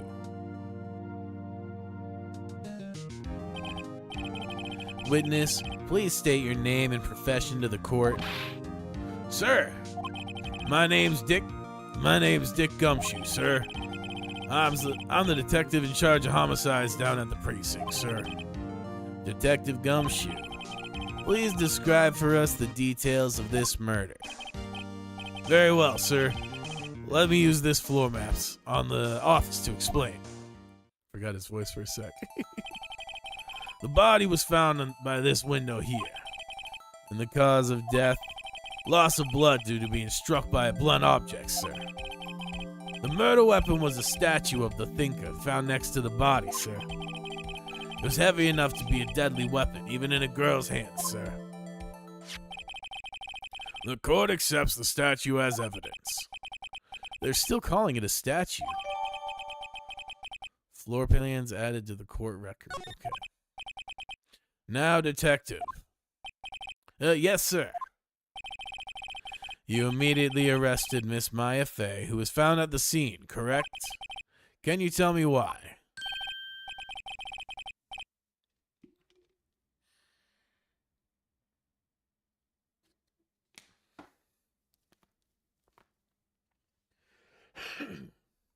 Excuse me. Yes, sir. I had hard evidence she did it, sir. Detective Gumshoe, please testify to the court about this hard evidence.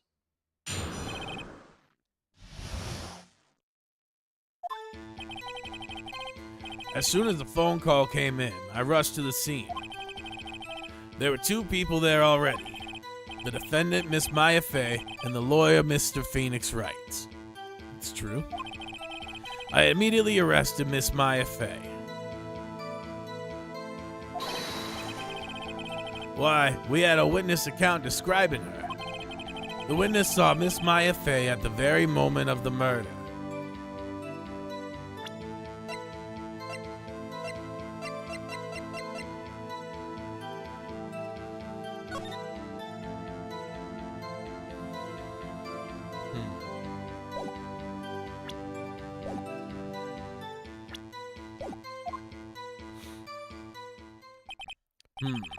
The very moment, you say.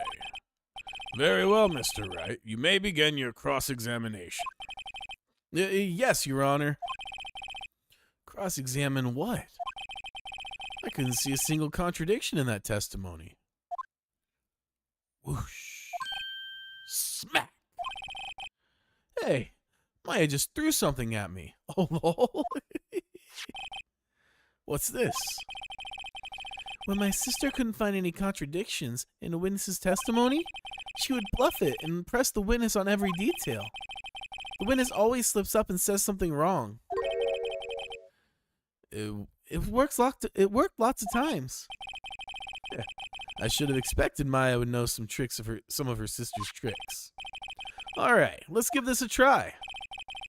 Something the matter? No, Your Honor. I'd like to begin my cross-examination.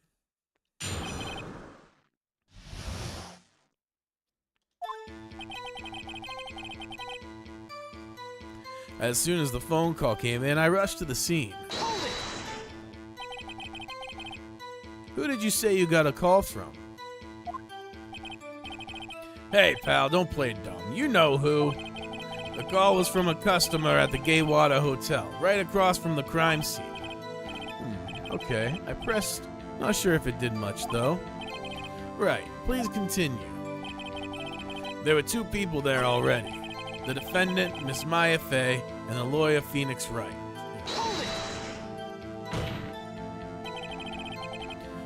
Are you absolutely sure it was us? Listen, pal, your dumb act will only get you so far. With her funky hippie clothes and your spiky hair, you two stand out like suspicious people at a crime scene. Well, he does have a point about her. She is pretty unmistakable. I should pick my points to press with a little more care. Yeah, that's fair. I immediately arrested Miss Maya Fey. I don't think that's true, actually. Why is that? What's your reason? Why? We had a witness account describing her. The witness saw Miss Maya Fey at the very moment of the murder. I can't see a single contradiction in there. I'll just have to take Maya's advice and press him on anything suspicious. As soon as the phone call came in, I rushed the scene. There were 2 people there already. The defendant, Miss Maya Fey, and the lawyer, Mr. Phoenix Wright. I immediately arrested Miss Maya Fey. Why? We had a witness account describing her. Alright. Yeah? If I heard correctly, you said you arrested her because you had hard evidence she did it, correct? Huh? Did I say that? Me? I heard you say it. You did say it. You said it. Exactly what about this suspicious woman in pink's claim was hard evidence? Well, what? Miss May isn't suspicious, and she sure isn't pink, pal. Well, I guess she is pink. That's enough, Detective Gumshoe. Do you have any more solid proof other than her claims, Detective? I guess pressing can have its advantages. Yes. Yeah. Sorry, I got the order of things mixed up in my testimony, Your Honor, sir. There was something I should have told you about first, Your Honor. Very well, Detective. Let's hear your testimony again.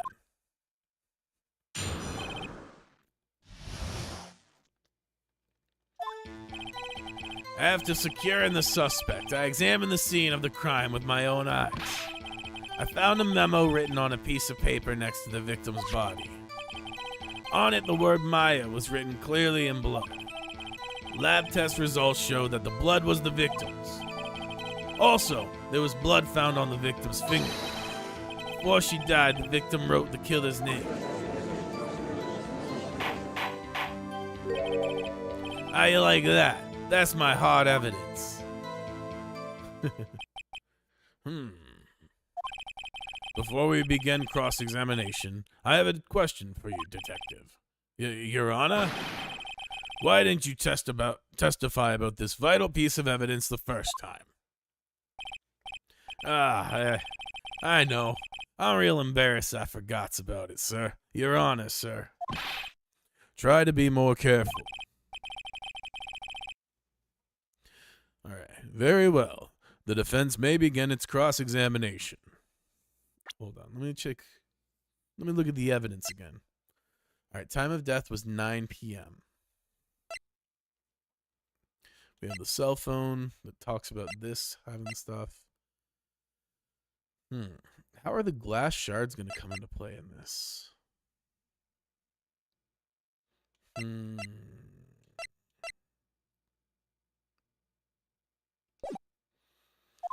Okay.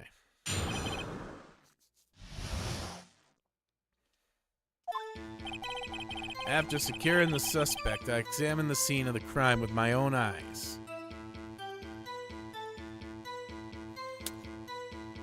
Okay, I feel like that's fine. Found a memo written on a piece of paper next to the victim's body.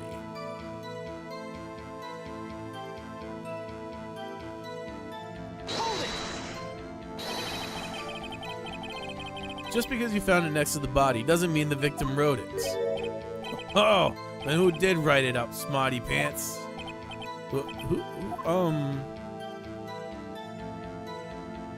I did, lol, no. The killer.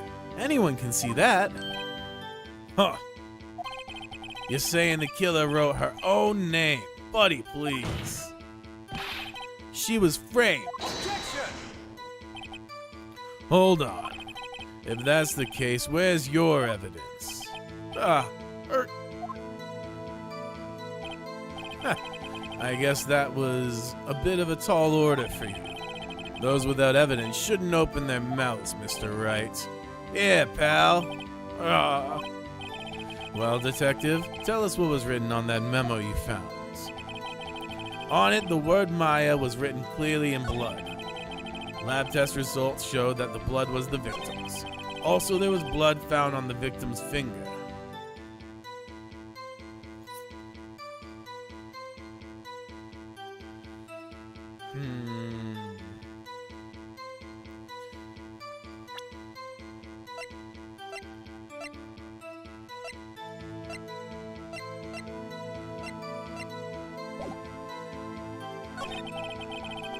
Before she died. Oh!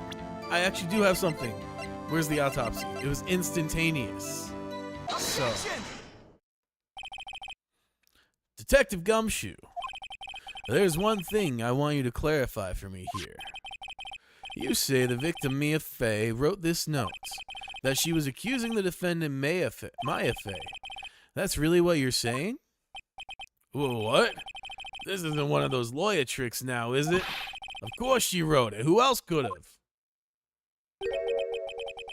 You have it backwards, detective. But backwards? The victim is the only person who absolutely could not have written it. This is a report from your department, detective. Immediate death due to a blow from a blunt object. She died immediately. But no butting your way out of this one, detective. I was a little stuck there, I'm not gonna lie. I thought we were a little cooked. Order! The defense has a point. Someone who died immediately wouldn't have had the time to write anything down. Mr. Wright, I beg your pardon, but when exactly did you obtain that autopsy report? Well, when?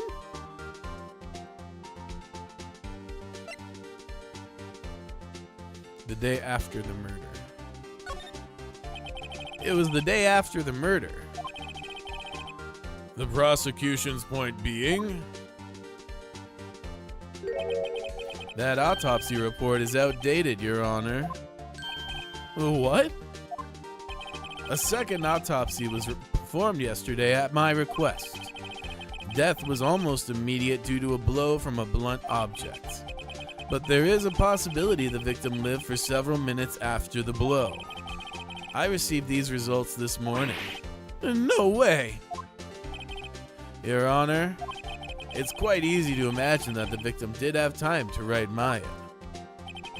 That is all. I see. Damn you, Edgeworth. I should have been known you'd have something up your sleeve.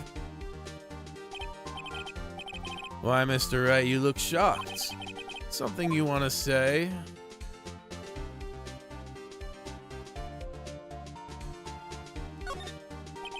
Mr. Edgeworth, I've heard there's nothing you won't do to get your verdicts.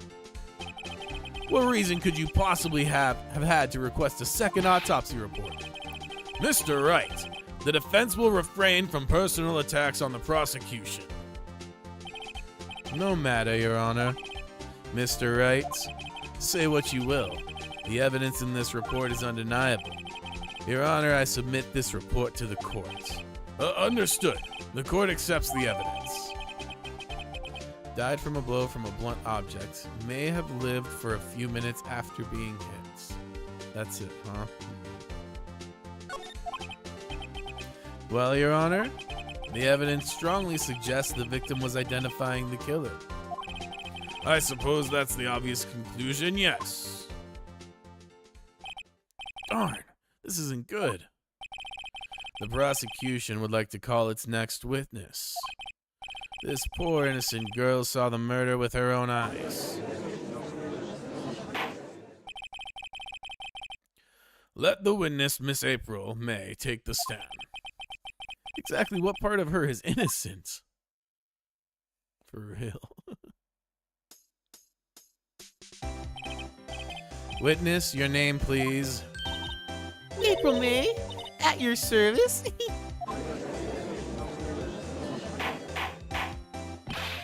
Order!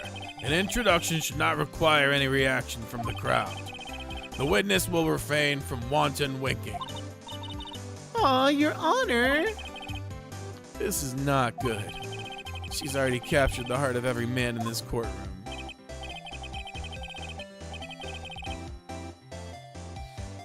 Tell us where you were on the night of September 5th, when the murder occurred. Gee, I was like in my hotel room, teehee. I checked in right after lunch. And this hotel is directly across from the Fay & Co. law offices? That's right, big boy. Please testify to the court about what you saw. Okay. It was like 9 o'clock at night. I looked out the window, you know? And then, ooh, I saw a woman with long hair being attacked. The one attacking her was the mousy girl sitting in the defendant's chair. Then, the woman, like, dodged to one side and ran away. But that girl, she caught up to her and she hit her. Then the woman with long hair, she kind of slumped. The end. That's all I saw. Every little bitsy witsy.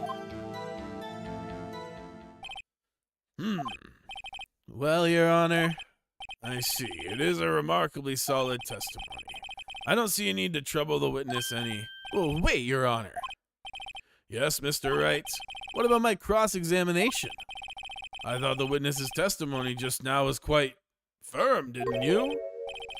Mr. Wright, you understand you were Miss Mia Fey's understudy, were you not? You must know her techniques well. Her cowardly way of finding tiny faults in perfectly good testimonies. Hey, how dare you? Well, Mr. Wright, will you cross-examine the witness? Yes, absolutely.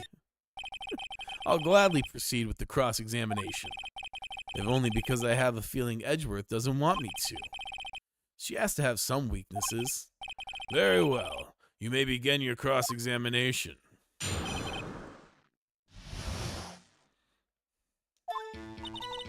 It was like 9 o'clock at night. I looked out the window, you know?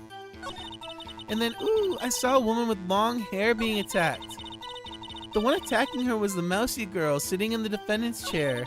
Then the woman, like, dodged to one side and ran away. Alright, this is what I was thinking.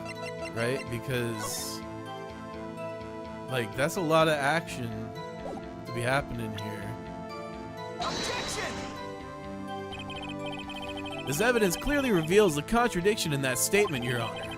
How exactly are that evidence and the statement just now related? They aren't, are they? Fuck. Not at all. Mr. Wright, please think the facts over before making accusations. Okay, hold on. Let me press her here. She dodged? Dodged what? Well, the attack. Please continue your testimony.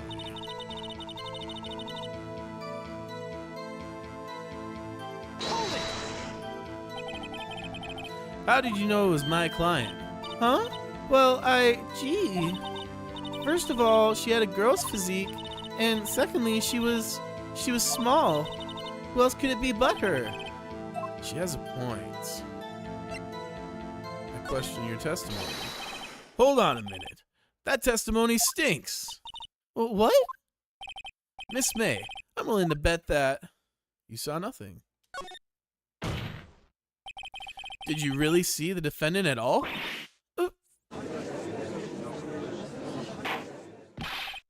Mr. Wright, what's the meaning of this? Yes, what's the meaning? Somebody tell me, because I'm clueless about this. I mean... Okay, if you had really witnessed my client, Maya Fey, you would have noticed her clothes before noticing her physique. Let's go! I thought we were cooked, I'm not gonna lie. No one wears clothes like this on a daily basis, except her.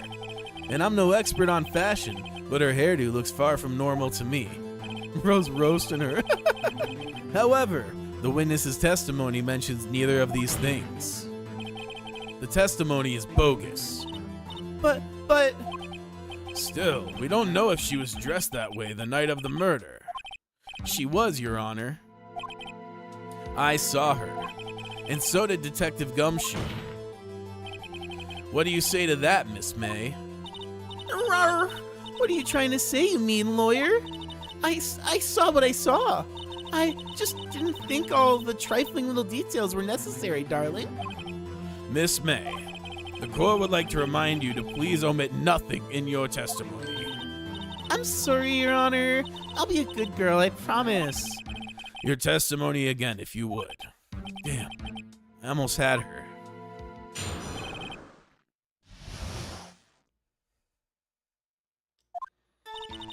I did see everything, I did. The victim, the woman dodged the first attack and ran off to the right. Then the girl in the hippie clothes ran after her. And she hit her with that weapon. I saw it, I did. That clock, the kind of statue-y clock, the thinker, I think? Well, does the accuracy of my report not startle you, teehee? I see. I only wish you had been so detailed from the beginning. Please begin the cross-examination. How does she know it was a clock? I did see everything I did.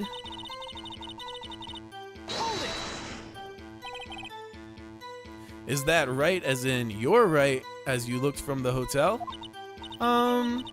Which hand do I hold my knife in again? Right, it was my right hand, right. Satisfied, Mr. Wright? Please continue. Then the girl in the hippie clothes ran after her. I want to press this. How convenient for you to remember her hippie clothes. That's what she was wearing. Oh, and her hair was all done up like a bun. What happened then? And she hit her with that weapon. I saw it. I did. Right? That clock. This is what I want to press on. Clock? Didn't this come up in another testimony recently? Well, don't look so sour, Mr. Lawyer. You can't win them all. No, but I have a feeling I'm onto something now.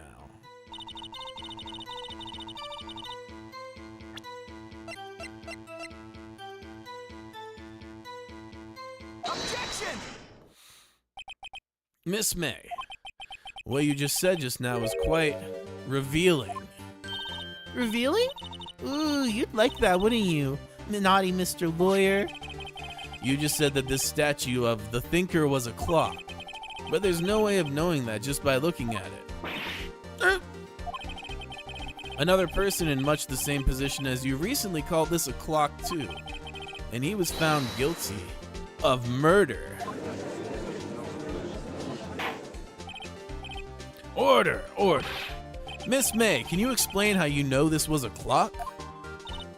Ooh, Objection! The witness saw the murder with her own eyes. That's all that's important here. The defense is trying to confuse the issue with trivial concerns. Yes, of course. You will withdraw your question, Mr. Wright. hell no.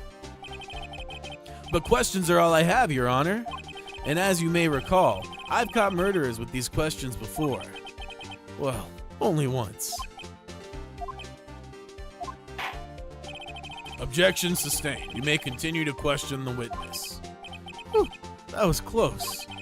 If he stopped me there, the trial would be over. Huh? What? So, what happens now? What happens now is you answer my question. How did you know it was a clock? What? That's because I heard it? Yes, I heard it say the time. So you've been to the law offices of Fay & Co. No. Hey, I didn't say that. Why would I go there? I heard it from my hotel room. The law office of Fay & Co. where the murder took place is very close to the hotel. She could have easily heard the clock. Well, Mr. Wright, are you satisfied? No, Your Honor. Can't give up now. I'm not satisfied because it couldn't have run. Why couldn't it have run?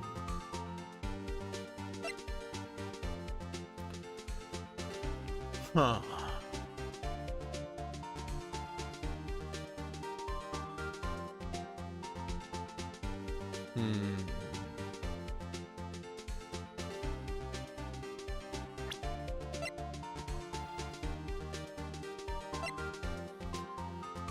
Oh, right.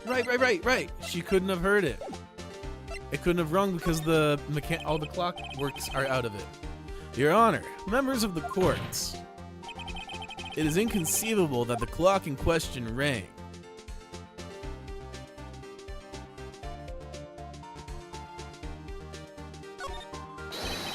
That clock is missing its clockwork.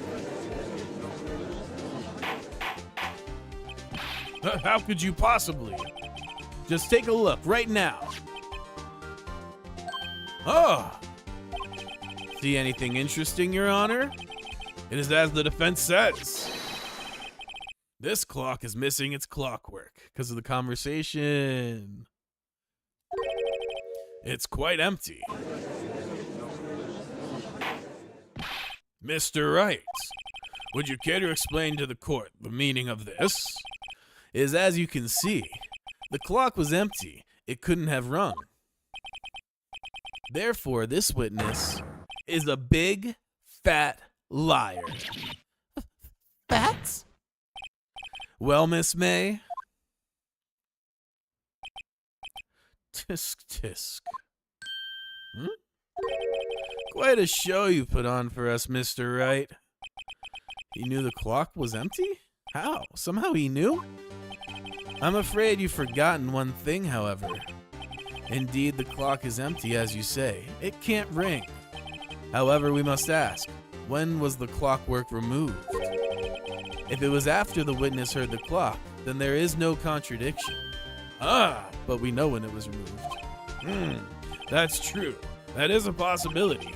The clock might have been emptied after she heard it. And that is exactly what happened, Your Honor. Well, Mr. Wright, can you prove when the clockwork was removed? Easy. Impossible, of course. I have proof. Oh, what? Wasn't it you who told me proof is everything? Well, I was listening. And now I'll show you the proof. The proof you like so much. The evidence that proves when the clockwork was removed is this. Oh, whoops. Yes. Yeah, take that. All right, y'all, here comes some ads, and then we'll be free for another hour. Appreciate y'all hanging around through the ads. Take a look at this. That's a very cute cell phone. Woohoo! You have a girly phone? Oh, wait. This isn't my phone. Listen. This is the defendant's cell phone, and it contains a recording. Here comes those ads. A recording of a conversation she had with the victim on the day of the murder. Order! The defendant's cell phone? This wasn't brought to my attention. Perhaps Detective Gumshoe overlooked it. The good detective better remember he's up for evaluation soon. I gotta say, I'm starting to feel bad for the big fella. Let's hear the conversation.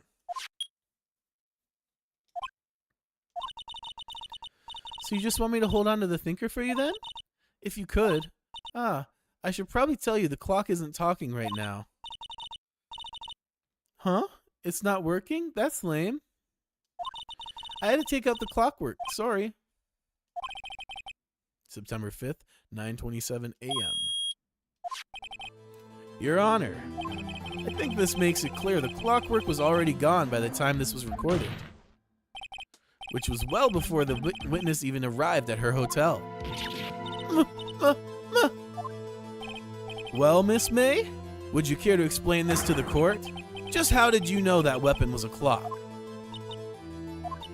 Well, isn't it obvious? I saw that clock before. What store was that at again? I go to so many. Oops, I forgot. So the witness has seen it before. That would make sense. Does the defense have any objections, Mr. Wright? Yeah, of course. The witness claims she had seen it before, but this directly contradicts a piece of evidence already submitted to this court. Well then, let's see it. Please produce this evidence that will prove the witness has not seen the clock before.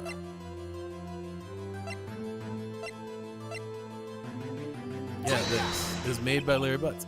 It's simple. This clock was never in any store ever. What? A friend of mine made that clock. Only 2 exist in the world. And the one that isn't here is in police custody. Impossible. Everything is sold in stores. Miss May, I think it's high time you went shopping for a better excuse. Damn. The sass. Oh, excuse is not on sale today. He's so sassy. Oh,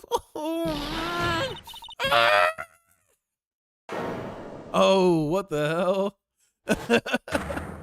She big mad. What's it to you, porcupine head?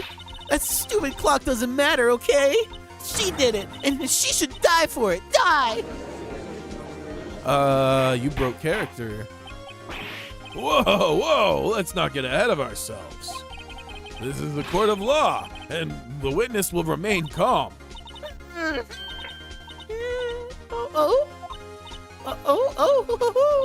Silly me. Did I, lose it? I guess I did. This is scary. Miss May, let me ask. Tell me, how did you know that weapon was a clock? Oh dear. Does the defense have an opinion on this behavior? Okay, this is it. Yes, Your Honor. Allow me to explain how I see the truth of the matter. Miss April May, you knew the weapon was a clock because...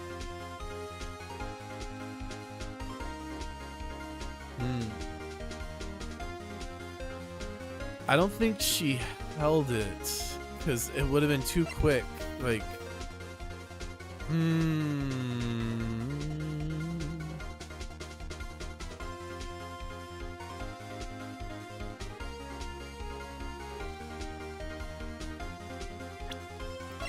Let's see.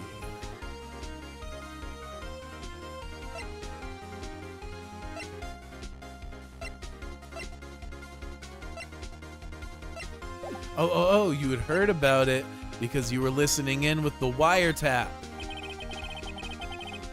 The witness had never held the clock in her hands. However, she had heard that it was a clock. She heard?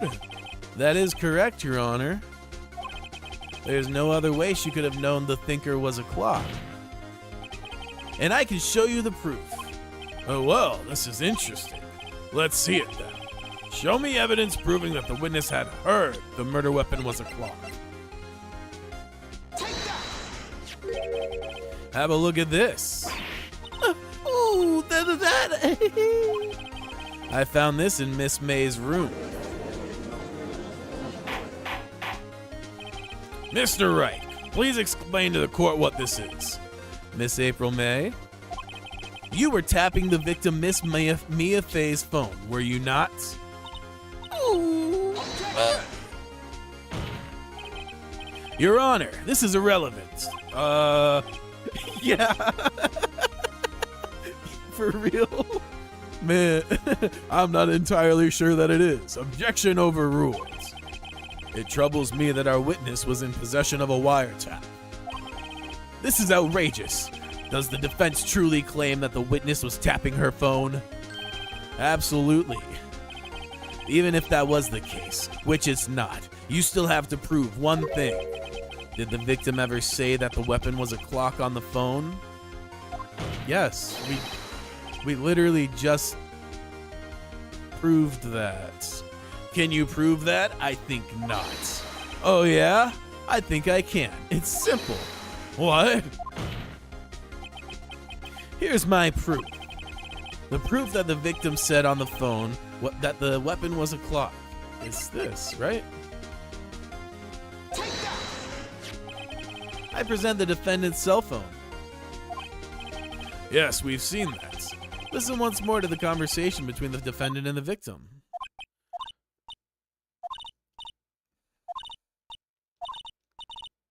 It's a clock. It's made to look like a statue of the thinker. It tells you the time. Miss April May, you used a wiretap to listen to this conversation. That's how you knew the thinker was a clock. Am I wrong? Objection! Your Honor, this is ridiculous. Your Honor, look at the witness's face. Does she seem amused to you? The defense demands an answer. Witness, answer the question. Did you tap her phone? Miss May. Shut up! All of you! What gives you the right to talk to me like that? You lawyer! Damn. It's no fair. All of you ganging up on me like that. Oh, I'm the bad girl. Is that it? Is that it?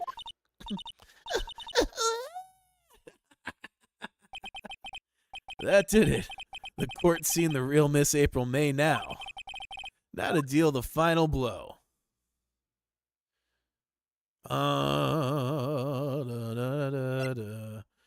Let's do the wiretap, because I don't think she did it. I think she's in on it.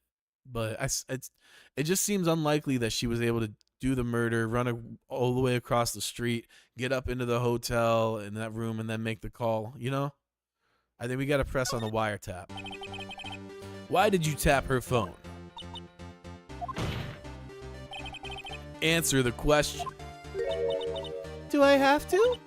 Isn't this a murder trial? Isn't tippy tapping irrelevant? Yeah, she's saying exactly what Edgeworth wants her to say. Miss May, you were tapping the victim's phone. I hardly call that irrelevance. While this court does not condone the defense's tone of voice, he has a point. Well, Miss May, do you have an explanation for the court? Can you prove you had nothing to do with this murder, even though you tapped her phone? I'd like to see her pull that off. Mr. Lawyer, I saw that evil grin. You were probably thinking I'd like to see her pull that off, weren't you? Damn, she's good.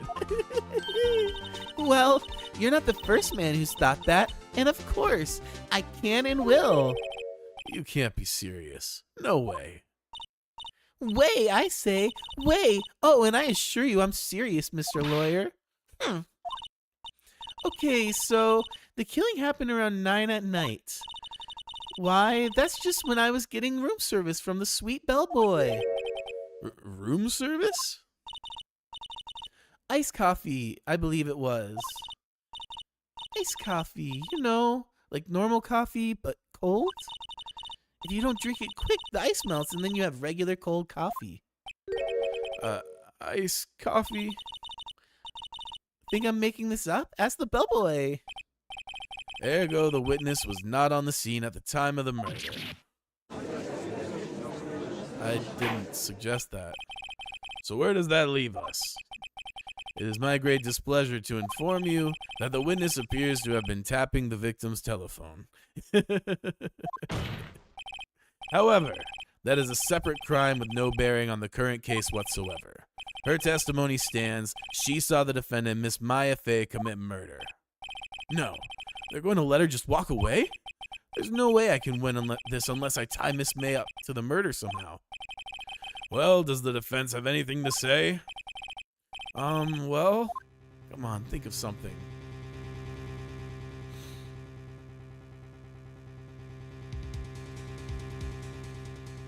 We gotta talk to the bellboy, I think. The defense would like to call the hotel bellboy as a witness. There's something suspicious here, and I'm going to get to the bottom of it. I think you've sunk in quite low enough already. I object to you calling the bellboy. Why? What's your reason? Because I hold that the wiretapping had nothing to do with the killing. Damn.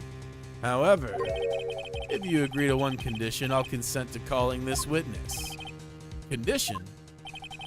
If Miss April May's alibi is not called into question after you examine the bellboy, then you will recognize that Miss April May was not the killer, thus she is innocent.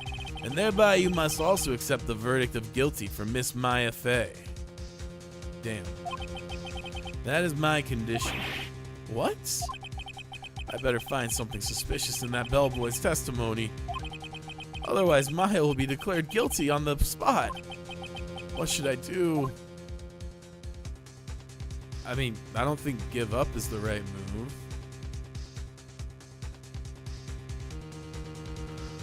Huh. Time to save. Whoops.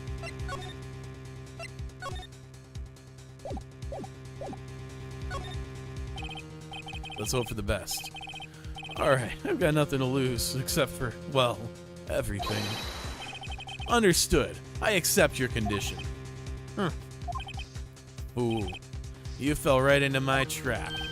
Uh-oh. Wait. Very well. The court calls the hotel bellboy to the stand. Uh-oh, do we fuck up? I believe we're ready for the witness to testify. He certainly does look like a bellboy.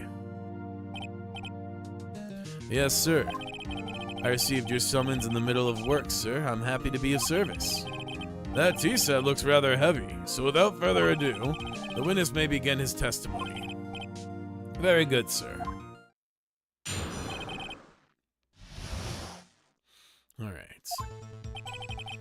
I am the head bellboy at the fine Gatewater Hotel in business for 4 generations. Okay. I believe I received a call after 8 in the evening from our guest, Miss May. She asked for an iced coffee to be brought to her at 9 on the dot, sir. I brought it to her at precisely the requested time, of course. Then how did she see the murder? And I delivered the iced coffee to our guest, Miss May herself. I see. The defense may begin its cross-examination. Right, I'm ready. I hope. This is it. If I can't prove Miss May was involved with the murder now, Maya will be finished. Okay.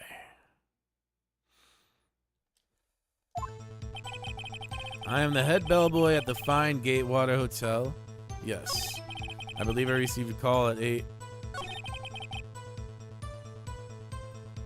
9 on the dot. I brought it to her at precisely the requested time. Presents. It doesn't say the time anymore.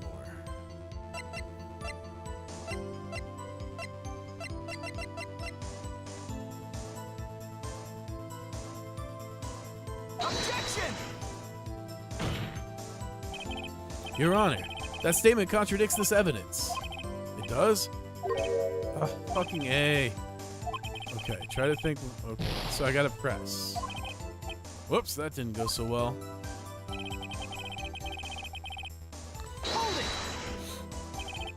Precisely 9 then?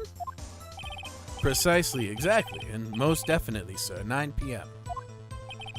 How can you be so sure? Miss May was quite insistent that it be brought then.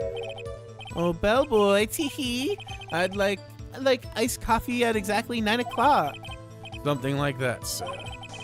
Therefore, I knocked on her door at the crack of 9 o'clock, sir. Why would she be so particular about the time? And I delivered the iced coffee to our guest, Miss May herself. You're sure it was Miss April May herself? Absolutely, sir. Absolutely? Yes, sir. As in, so very absolutely, sir. It's an endearing mannerism of mine. How come you're so very certain? Well, when I brought the room service, sir, the guest, sir, favored me with an embrasseur, sir.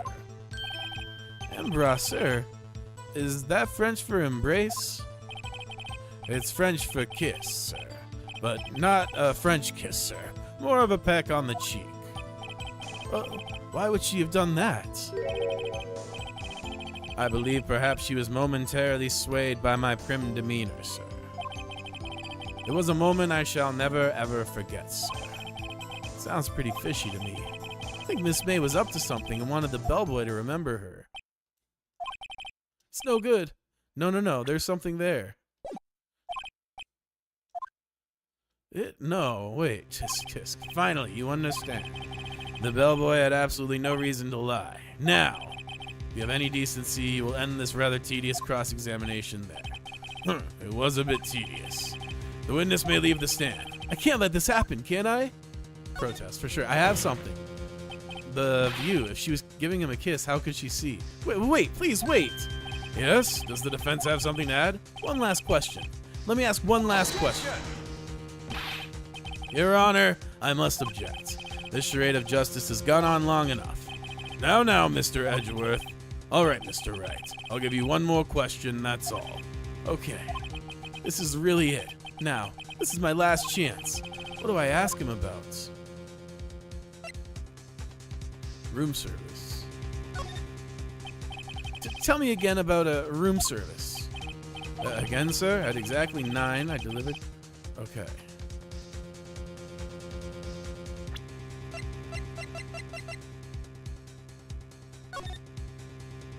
Yes. Hold on. Oh, okay. The guest had requested iced coffee. $18 was the charge, as I recall. I see. $18? Doesn't that seem a bit expensive? Yes, well, iced coffee for 2, you know? And we don't skimp on the ice, sir. What did he say? What did you say? Rather quite.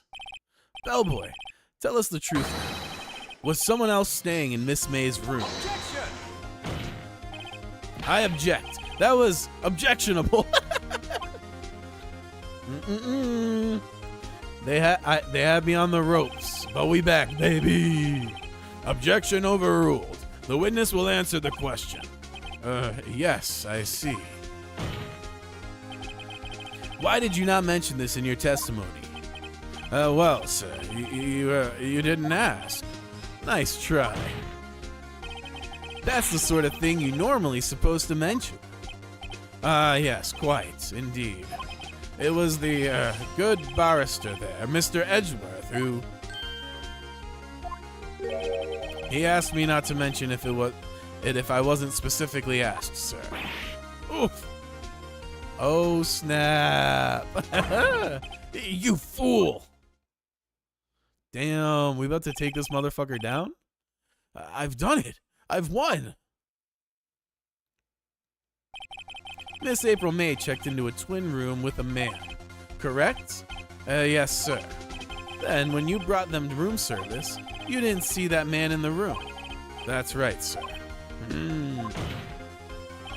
Your Honor, we have just learned of another person involved who may have been the murderer. In light of this new fact, I hold that it's impossible to judge the defendants. Wouldn't you agree, Mr. Edgeworth? And who, Mr. Wright? Who is this other person? Simple. It was the man with Miss May. The man who checked in with Miss May. Oof. Your Honor, as has been previously revealed, Miss April May was tapping the victim's phone, yet Miss May herself has an alibi at the time of the murder. However, that does not clear the man that was with her. The bellboy saw no one else in the room at the time of the murder. My, what a convenient little setup. But it's too late. Too late? I suppose you'd like it if it was too late, wouldn't you? After all, it was you who hid the presence of this other man from the courts. Oh, upstart, amateur. These accusations are ludicrous. Enough. The court acknowledges the defense's arguments. I expect the prosecution and defense to look into this matter fully. Peak attorney, indeed. Welcome back, D. Steven. Hope you're having a terrific Tuesday. Happy to see you. Am I understood? Yes. Yes, Your Honor. That is all today for the trial of Maya Fey. Court is adjourned. Damn, that was close. I really thought we were cooked for a minute there. September 7th, 2:24 p.m. District Court, Defendant Lobby number 1. Mr. Wright, you were amazing in there. Really? I think I might be your newest fan. Oh, I was just doing my job, you know? Then again, that other attorney was pretty cool too. Huh? That face of his, with his eyes wide and trembling lips? It sent shivers up my spine. If you say so. So what happens with me? Do I get to go home now? Well... No, I don't think so. Not yet. Oh, I see. But I got a great lead in today's trial. A lead? That man with Miss May. He's the key. Oh, I get it. What happened to Miss May after that anyway? I heard they arrested her. I guess she's learning her charms won't work everywhere. She's probably at the detention center now. I may have to go down there later. Oh, I may have... got my voices mixed up. Anyway, this case is far from closed. Yes, sir. I'm going to find out more about this man. Do you think he was the one who... Maybe so. Sis, Don't worry. I'll find him by tomorrow, I promise. I'm counting on you. I asked for a full record of April May's testimony. Thought it might come in handy during the trial tomorrow. But now that I have it, I'm not so sure. Most of her testimony was all lies. Is this case 1 or 2? I forgot. This is number 2. This is the first, real case. I can't believe they just killed off May like that.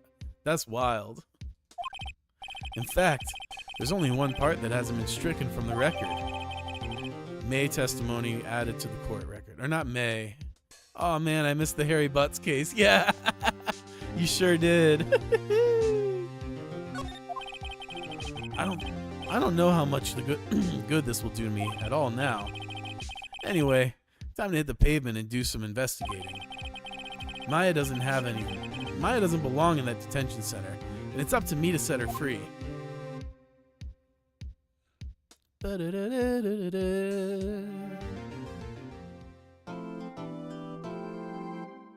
Save my progress, indeed.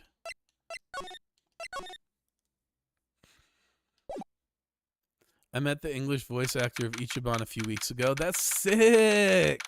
That's so dope. How was that? Was he cool? September 7th, 3:11 p.m. Detention Center Visitors Room. He's cool. That's dope. That's really dope. I hope you got to get a pic with him or something. That's really dope. Was it at a meet and greet, or was it just kind of a coincidence? Well, hello. I didn't expect anyone to visit me in such a dank place as this. Anime Con. Ah, that makes sense. That's dope. I hope you had a lot of fun. It's really quite moving. Not, you stinking lawyer. I hope you die. Have you come to laugh? Yes, laugh at the fallen Miss May. No, not really. There's something I wanted to ask. Unfortunately, there's nothing I want to be asked. Haven't you done enough questioning, you spiky head? Here we go again. Please, you're scaring the security guard. So, what is it you wish to ask of me then, For starters, how did you get to be so totally whacked? For real. Alright. Let's ask about the mysterious man. About the man you stayed with in your hotel room. Can you tell me about him? Where is he? Come on. No way, Jose. Maybe if I had something to get her to talk. Excuse me. Why did you place a wiretap on Mia's phone? Aw, when you say it like that, it sounds so cold, so criminal. Tapping people's phones is a crime, Miss May. Oh, and I suppose you learned that in lawyer school. Creep. This woman is impossible to talk to. Say, why are you so... like that? Angry? I mean, you don't look like a bad person. Oh, that does it. Bottom-feeding, scum-sucking lawyer. Bottom? I can't tell. Does she have a thing against lawyers or just against me?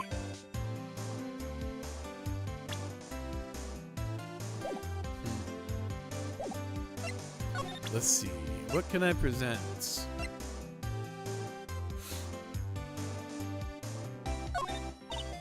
Hey, Hey, guess what? Actually, I really hate your guts. So get lost because, well, I'm not cooperating. Thanks, I noticed. Is that what she's gonna say about everything? Ooh, what about this? Okay.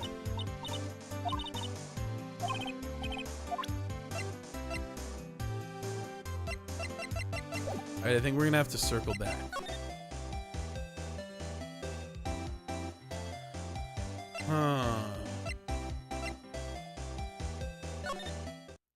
I guess this is as good a place as any to check. We need some dirt on her and the dude. Ah, welcome, sir. Quite the performance today, if I dare say so myself. Oh, thanks. Sorry for putting you on the spot. Oh, sorry for putting you on the spot like that. No, not at all, sir. Your efforts today can only help the Gatewaters rep, as they say. Huh? Rep? Yes, our reputation will swell as the hotel where the murderer used a wiretap. Random fun fact. Originally, this game was on the Game Boy Advance. Oh, that's cool. I didn't know it started as a handheld game. Thank you for the fun fact. We can charge a premium for the room, of course. It will be great for business, sir. Whoa. Miss May hasn't been charged with murder. I, too, will become famous. The bellboy who brought the murderer iced coffee. Why do I feel like we're both stuck in the same bad dream? So, you are our honored guest. Please let me know if there is anything I can bring you. All of Ace Attorney were handheld games. They're good handhelds since the whole touchscreen aspect. Yeah, that makes a lot of sense, actually. I didn't think about that. I kind of assumed they were like old CD-ROM games, honestly. But I guess they're a little bit newer than I expected. That's cool. Alright, let's examine. Huh? There's still a screwdriver stuck in that drawer. When are you making your next album? Not sure. I have a song that I'm working on, but I've just been feeling like gaming mostly. But when the bug strikes, I'll definitely make some more music and drop it. But I haven't really been feeling it lately. But I did get some guitar strings, so I'll finally be able to play my acoustic again. So hopefully that'll give me some good inspiration. Huh. There's still this. Spaceman is still my favorite, to be honest. Hey, I appreciate that. I love Spaceman. That was, yeah. That one definitely came from a need to just kind of get some shit off my chest. I always feel like those are the best tracks, you know, when you're not really thinking about it too much. You're just kind of putting it out there. But yeah, I definitely got to make some more music soon. Let's see what's up with this screwdriver. Nah, please leave that as it is, sir. That's the Drawer of Terror, hiding place of the murderer's wiretap. It's set to become one of the most popular attractions here. This guy's serious. I don't believe it. Okay, then. So this is still... Yep. Okay. Is there anything new to find here? I beg your pardon, sir. Okay. Lol. Nice weather again today. I can see the Faneco law offices. Ah, yes, we plan to install a telescope in that window, of course. Just $5 will earn you 3 minutes of a view to a kill. Oh my God. You're just kidding, sir. By that look in his eyes, I'd say he was more than serious. Yeah, for real. And then the bed. A simple bed. Alright, so we've looked around the room. Let's ask about Miss May. About Miss May. Oh, her? Sir, not to boast, but I knew the moment I saw her. You know, actually, speaking of Spaceman, the song that I'm kind of working on, the way I'm hearing it, I haven't figured out how to make it yet, which is the main thing. I haven't found like the right sounds for the beat, but the way I hear it, it'll actually be kind of sonically very similar to Spaceman. So you'll probably really dig it. She'd do it, I said. Do what? I'm starting to think the most suspicious person here is this guy. I wanted to ask you about the man who was with Miss May. Ah, yes. He struck me as a real lady killer, if you will pardon the expression. Come on, man. I knew it from the moment I saw him, sir. He and I are of the same ilk. We both carry the scent of danger. Okay, buddy. There we are in a total agreement, Mr. Psycho Bellboy. Yeah. If you had a photo of that man, I'm sure I could identify him. A photo, Okay, well that helps. So I need to find a photo of this dude. Could you tell me about this hotel? Absolutely, and on that subject, I have an excellent idea, sir. Currently, this hotel is known as the Gatewater. It just hit me that this is the name of this hotel is a Watergate joke. I propose that we add a subtitle. A subtitle? The Gatewater Hotel, Murder Manor. Well, what do you think? Sounds great. Whatever floats your tea set.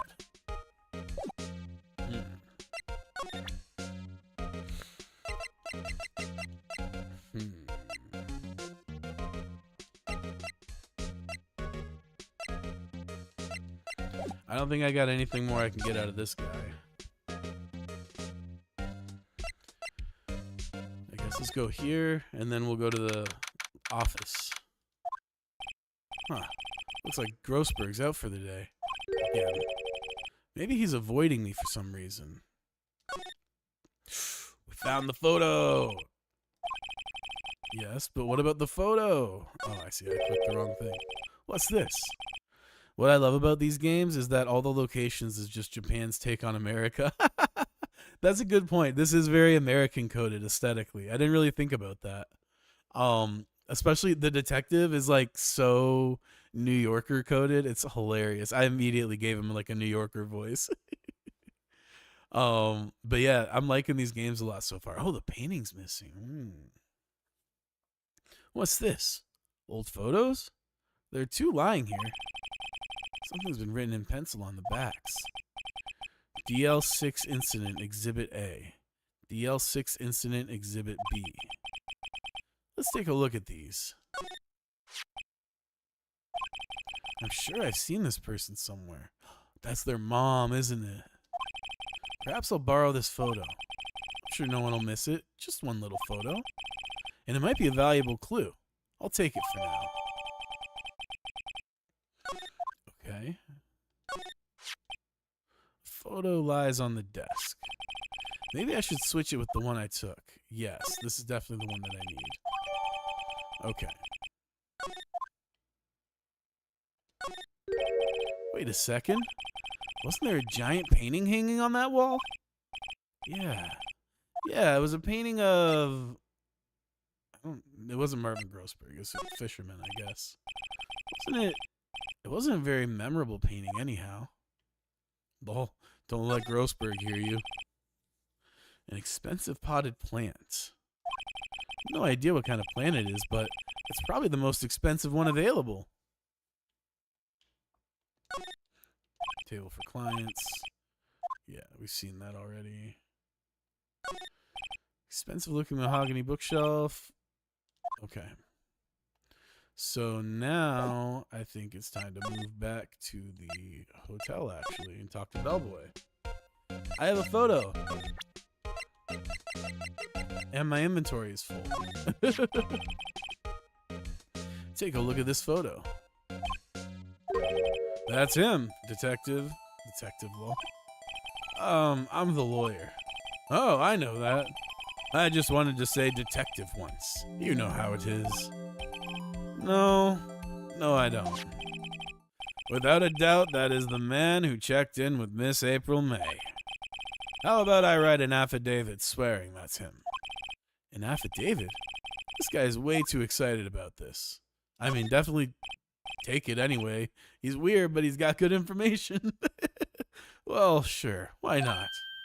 Yes! I've always wanted to write an affidavit, sir. From henceforth, I will be known as the bellboy who swore the affidavit. Just hurry up and write it. Thank you. Not even Miss May can play dumb to this. Oh, I can get more. Okay, that's good to know. All right. Let's go. Let's move. Let's feel the rhythm and groove. Let's vibe. September 7th, Fanco Law Offices. Looks like forensics is taking the day off today. Detective Gumshoe's nowhere in sight. Police really gave this place a working over. Doubt there are any valuable clues left. Suppose it can't hurt to take a look around, though.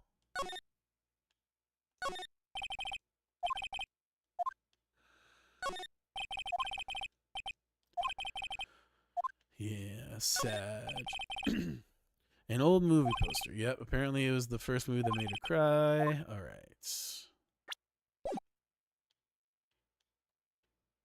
You couldn't cram more legal books in here if you wanted to. Yep. Let's see.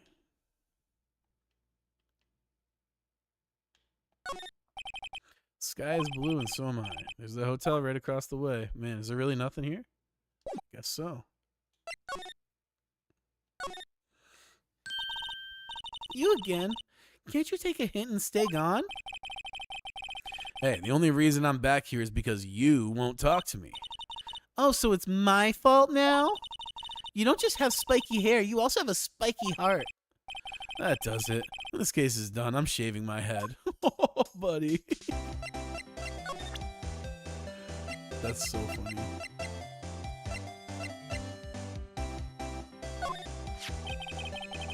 Could you have a look at this? What's that? The bellboy's affidavit. It tells us everything he saw. Such as the man you checked in with. Who was most definitely this guy. That look says it all. Now I'm getting somewhere. For sure. This is it, all or nothing. Time to do a little bluff. No use playing dumb, if indeed that's an act. If you don't talk, I'm taking this info to the press. What? Even though he should have been witness to murder, your little friend was missing. I'm sure the press would have a field day with his reputation. Fine, I'll talk. You win, lawyer. Yes. Man, that felt good. It's great to be alive. Buddy's high on life. Wait, your friend just died, bro. This game is so blasé about the deaths, it's really kind of funny, honestly. Why are you pumping your fists in the air? Now, tell me about the man you were with. That man? He's my boss. Red, white. Red, white, and blue. Red White, the president of the information gathering conglomerate Blue Corp. Oh, so he's basically Peter Thiel. Red White. Information gathering? Well, I suppose you could call it a detective agency. So this is the man that was with you the night of the murder. I'm scared to talk. I don't want to end up like her. It's okay. I'll just ask Mr. White himself. Can you tell me where Blue Corp is located?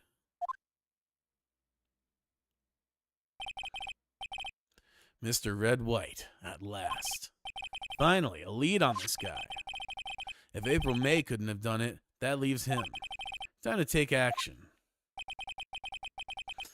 Bellboy's affidavit discarded? What? Really? That seems dumb.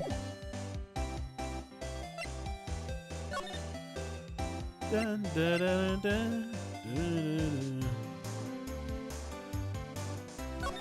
Alright, well, I'm going to swap the photo then. Alright, this is getting ridiculous. Where the heck is that loafer?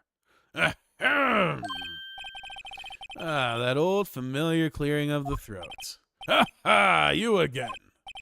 Hello, Mr. Grossberg. Well, you were quite the thing, my boy. Excuse me? The trial! He was there? Reminded me of myself when I was a youth. I guess something got passed down through Mia. Maybe? It brings back memories, it does. Ah, the days of my youth. Like the scent of fresh lemon, you see? I apologize. It was all a bit too much for me, my boy. Seeing you today, I appreciate the reminiscing, but I'd much rather you give me some information.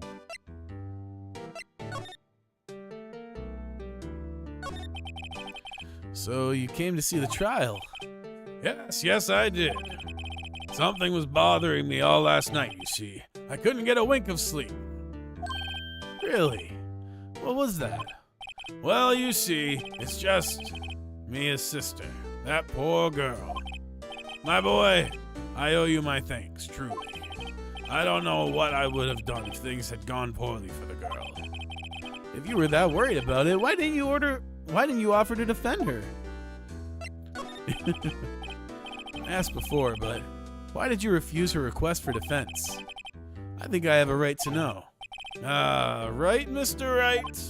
No, I'm sorry.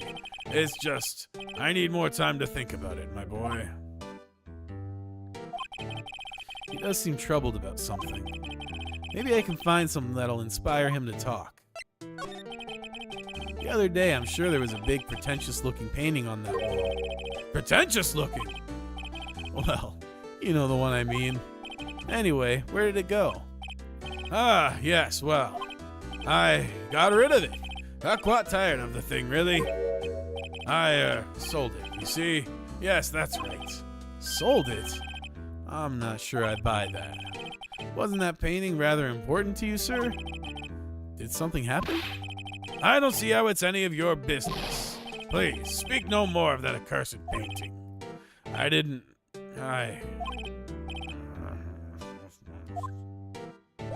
Lol. Damn it, the other picture's gone. Okay.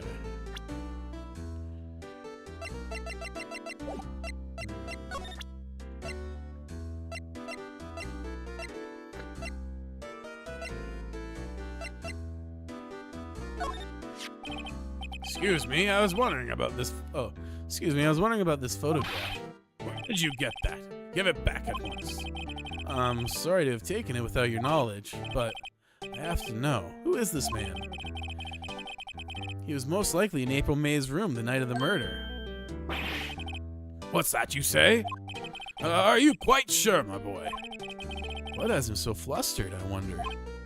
I beg your pardon, but I must ask you to leave. I need to be alone.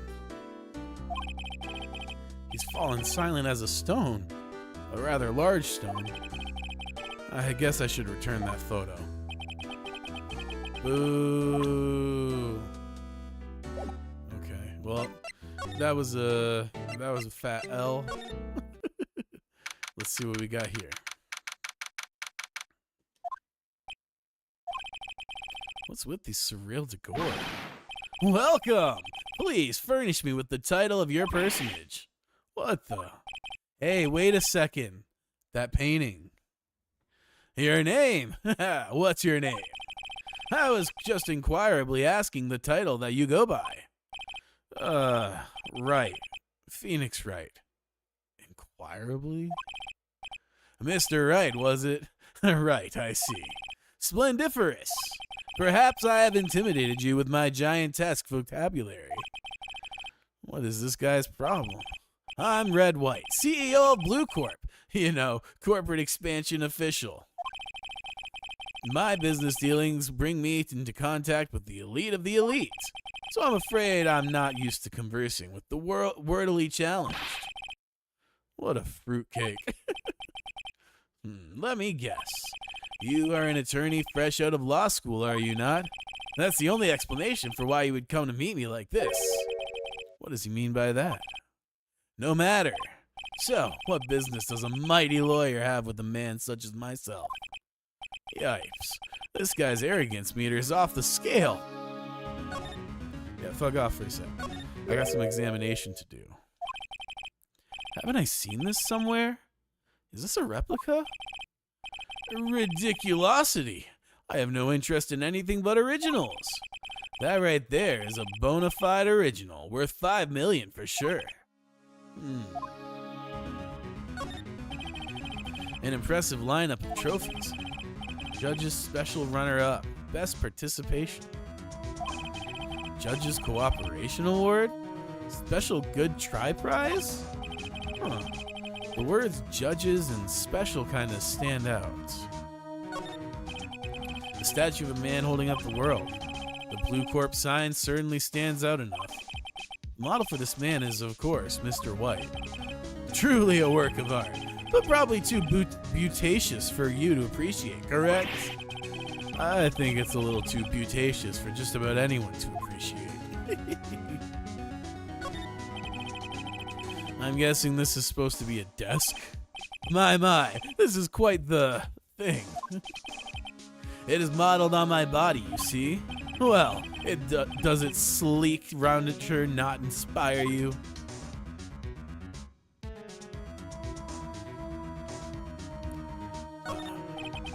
This is the top floor of a 20-story building. The view is quite presidential. Alright, that seems to be everything. Miss May is an employee of Blue Corp, is she not? Correct. She was my secretariat. What a shock it was to hear what she's done. Excuse me. Sorry about that. That burp got me like a cannon out of nowhere. What she has done? You mean the wiretap? Indeed. She's paid to answer phones. Tapping them is not in her job description. She does gather information for us as part of her duties. But I assure you, we do not condone illegal methods. It is inevitable that she would do this. It sounds like he's trying to turn Miss May into a scapegoat. Indeed it does. On the night of the murder, were you in April May's hotel room? Who can say? I seldom pay attention to the mundane details such as time and space. Okay, Dick. My motto is, don't worry, be happy. This guy sucks. Still, Mr. White. The hotel bellboy has stated on record that he does remember you very clearly. No matter, the bellboy can say what he pleases. I still won't talk to you. If you want me to speak, put me on the witness stand. Although I doubt you'd be capable of doing that. He raises a good question, actually. Why didn't the prosecution call him as a witness? He should have seen the same thing as April May. The police, the courts, to me they are mere toys, playthings for my amusement. What kind of company is Blue Corp anyway? Excellent question. We buy and sell various kinds of information. We're a company of the future, you might say. We are the future. Sell information. In just 10 years, I built this business up into the grand office you see now. In case you were wondering, Blue Corp was named after the color blue. Oh, really? I didn't know that. I, Red White of Blue Corp, as founder and CEO, named it so. And why, you ask? Because I like the color blue, of course. Fantabulistic, is it not? What an asshole. There's something that's been bothering me. Yes? What might that be? That big painting on the wall over there.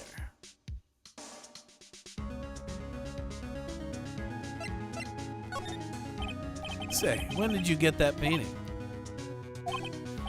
No idea, I forgot. I've seen that painting before. Yesterday, in fact. Why do I find that painting here today?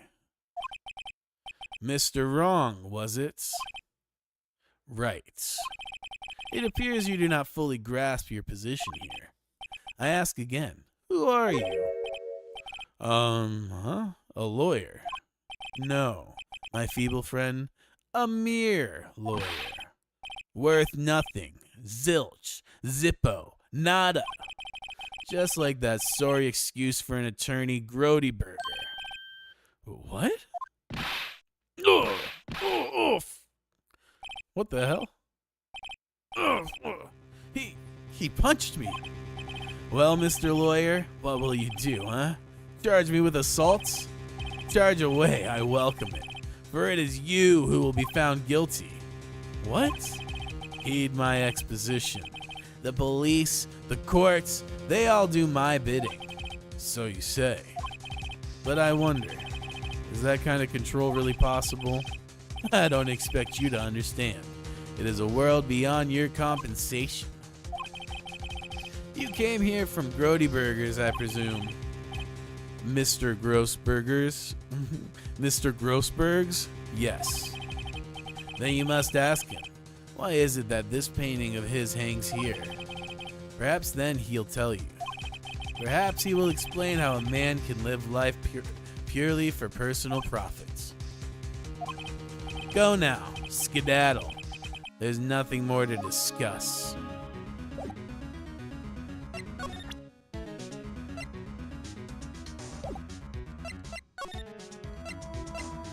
What a asshole. Oh, wrong space. Huh, the sound of water's coming from the shower. What? La-di-da, money making, got the money making blues. Someone seems to enjoy washing the showers.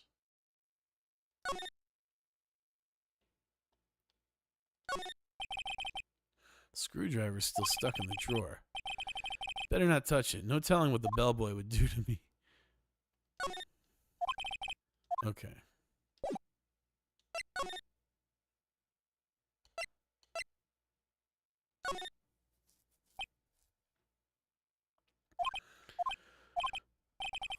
I don't think he's noticed me standing here. Maybe I should clear my throat? Ahem! Jumping Jehoshaphat! Ah, you. What's wrong? What's wrong? You look so pensive, like an old man at the end of his days. Huh, I'm not senile yet. I was just thinking about this whole mess. Something's really bothering him. That much is clear. So you came to see the trial? Yes, I did. Something was bothering me all last night. Yeah, we saw this. Yeah, we saw this. Okay. Let me ask about Mr. White. So, I paid Blue Corp a visit. Oh, I see. Mr. Grossberg, I have to admit, something has been bothering me. Oh, what is it? Well, out with it, my boy. You see, it's just...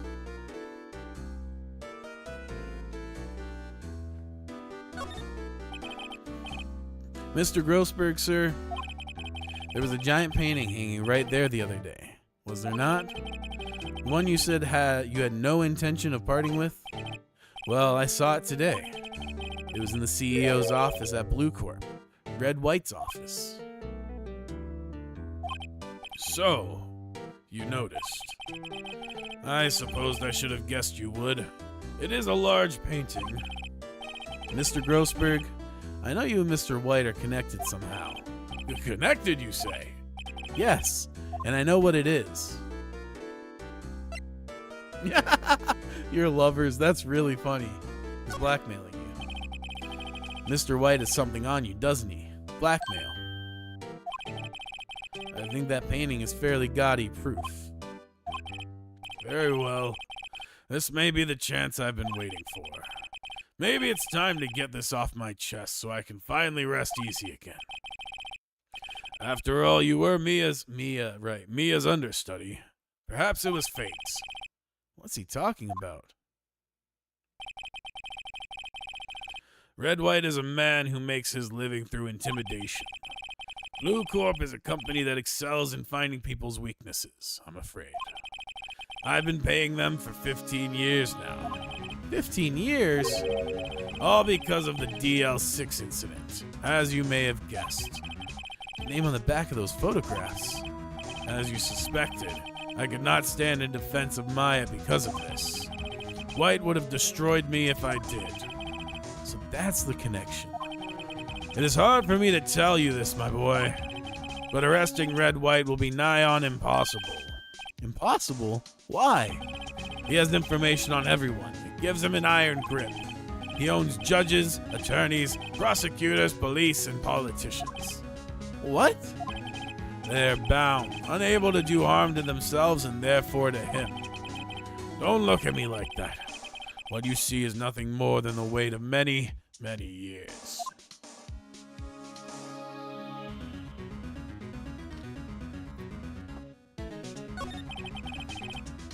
What is the DL6 incident? DL6 is nothing more than the sorting code the police gave the case. It was 15 years ago now. I received a request from a medium, a spirit medium. A medium? Her name was Misty Fey. Hey, Indeed, she was Mia's mother. She had been investigating a murder at the bequest of the police, and she failed. As a result, the police called her a fraud. that's what Maya was talking about the other day. I did all I could for her, and in the end, cleared her of wrongdoing. That murder case, however, remains unsolved to this day. That case is the DL6 incident. But why were you blackmailed over this, Mr. Grossberg? The DL6 incident was top secret at the time. It made sense. The police didn't want people to know they were using a medium. They couldn't let the people know. But one person was found out. I told him. You told White? He offered me riches. It's an embarrassment to me now. Because I talked, the police were mocked far and wide. In secret, they began looking for the one who sold them out. Of course, White heard about it and he came to me. Only this time, the offer was blackmail. I see. White controls the law of this country as he sees fit. Yet, if you would still challenge him, have a close look at Mia's office. Mia's office? She followed his every move for years. She may have recorded something of what she found.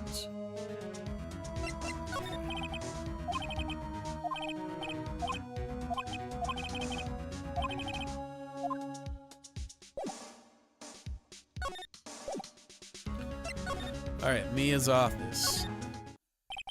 It's funny. Looking at this room, it seems so normal. Hard to imagine a murder took place here. Mr. Grossberg said there would be clues. Maybe I should have another look.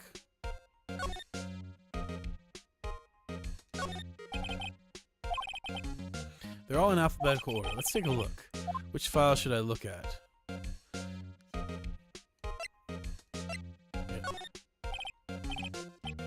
I know. W. White.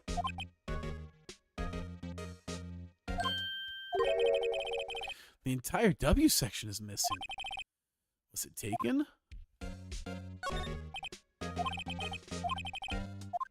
I mean, might as well check the rest. Let's see if there's any A records. I. Misty Fey. That's Mia and Maya's mother. Should I take a look? Yes. I've tarnished the Fey name, leaving only the vanished words my mother vanished. Oh, leaving only these words my mother vanished. I was determined to find the ones who had made my mother blame herself in this way. Using the power that runs in my family, I held an audience with the dead. Finally, the names of two men surfaced. One was Marvin Grossberg, a lawyer who sold my mother's information for riches. The other was the man who sold that information to the press. This parasite who makes his fortune on threats and coercion. His name is... The record stops there. So Mia knew Grossberg.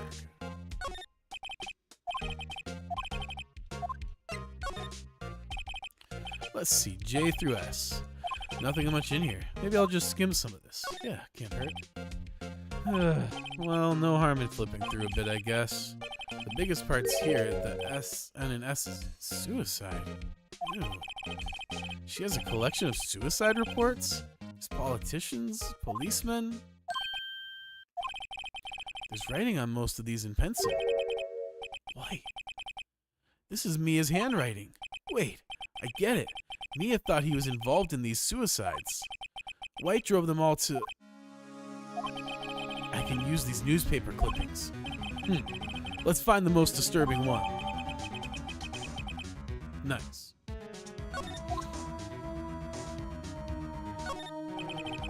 An old movie poster. Apparently, this was the first movie that... Okay, not that.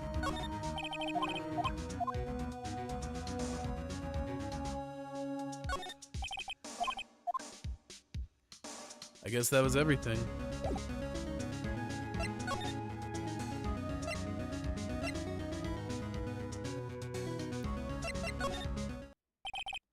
Apparently, Miss May is in questioning. I doubt they'll let me talk to her today. Okay. Let's see. Try here again? Nope.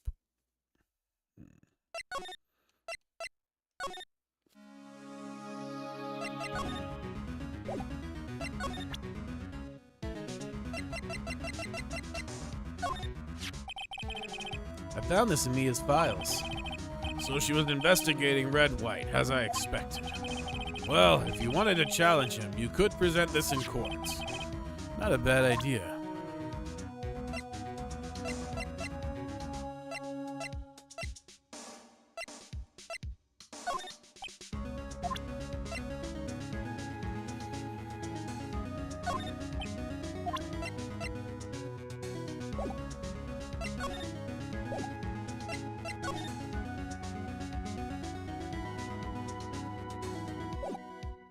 Okay. Now what?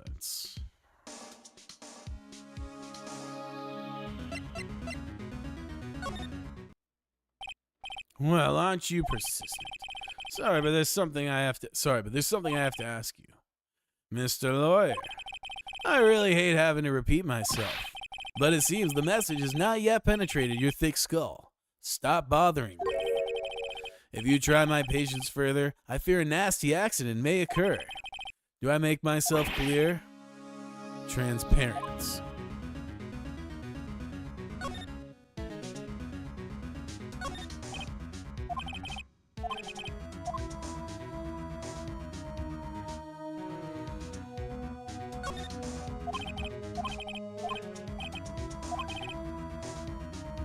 Yep, makes sense.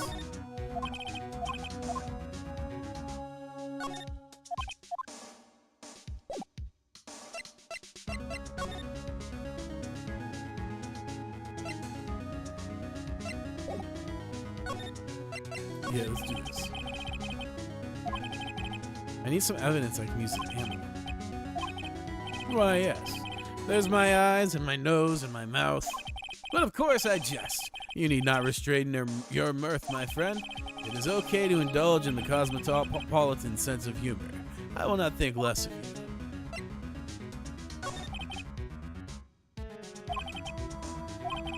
Stop that. Your hot gaze is giving me goosebumps. Oh, whoops. I think we're past needing to talk about April May. Gotta put this guy on the spot. What's this? Okay. Can I, like... Okay, so let's present...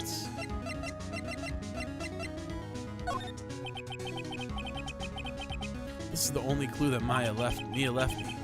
I better make this one count. Mr. White, see this? It's an article describing the suicide of a politician. He was embezzling secret government funds. Then, one day, word got out, leaked to the press. The very next day, he took his own life. And this concerns me how? I found this article in Mia's office. Miss Mia. She had a file filled with articles like this. Every one of them was labeled with a single word. White. Mr. White, I know what you did. I know what you did to this politician. You were blackmailing him. Blackmail? Not just him either. You were threatening and coercing hundreds of others. You were involved in all of the suicide cases that Mia investigated. This company is built on blackmail. I'm right, aren't I?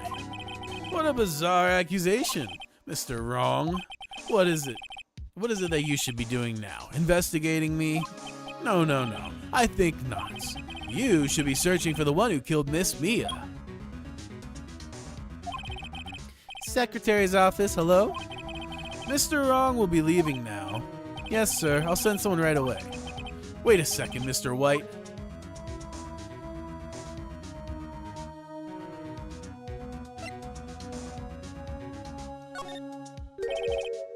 You're wrong, Mr. White.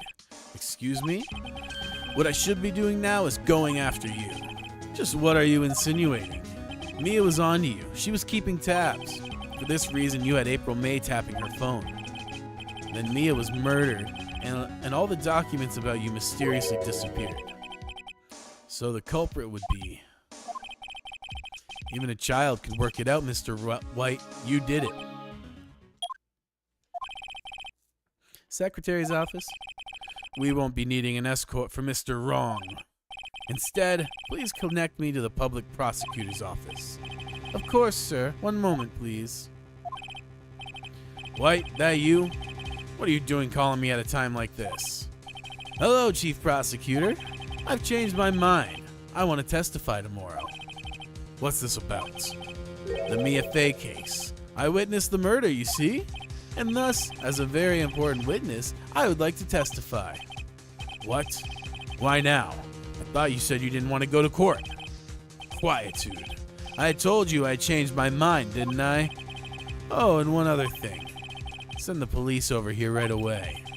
The man is standing right in front of me. He looks dazed, but could be violent. What? What man? Are you even listening? The executioner, the hatchet man, the liquidator, the killer, man! What? Mr. White, this isn't another one of those. Chief Prosecutor, I do not believe you are in a position to freely offer your opinions to me, correct? I'm telling you to send the police now. Did I not tell you, Mr. Wrong? You are a mere lawyer, as was Miss Mia. How dare you?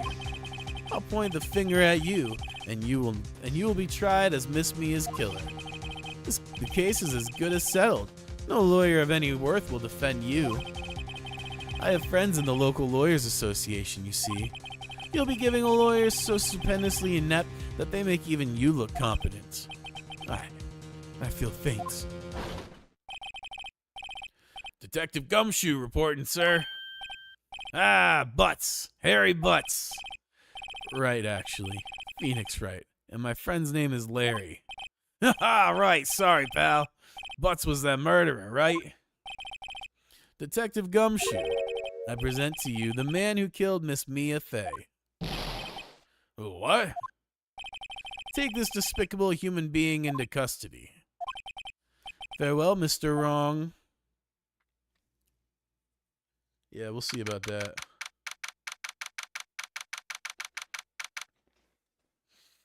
September 8th, 3:37 p.m., Detention Center Visitors Room. I can't believe it's only been a day since the first trial. My trial begins tomorrow. White's going to set a trap for me. And the prosecution will be in on it, of course. Edgeworth included. An attorney was assigned to me by the state yesterday. I refused. I had an idea. Right. Mr. Wright. Oh, Maya. Great, they let you out of detention. Just now, yes. It's all thanks to you. Now I'm afraid we've switched places. What? You mean you... I explained what happened to Maya. I don't believe it. How many people does that man need to destroy before he's satisfied? My mother? My sister? And now you? This has gone too far. Mr. Wright, please tell me, is there anything I can do? Well...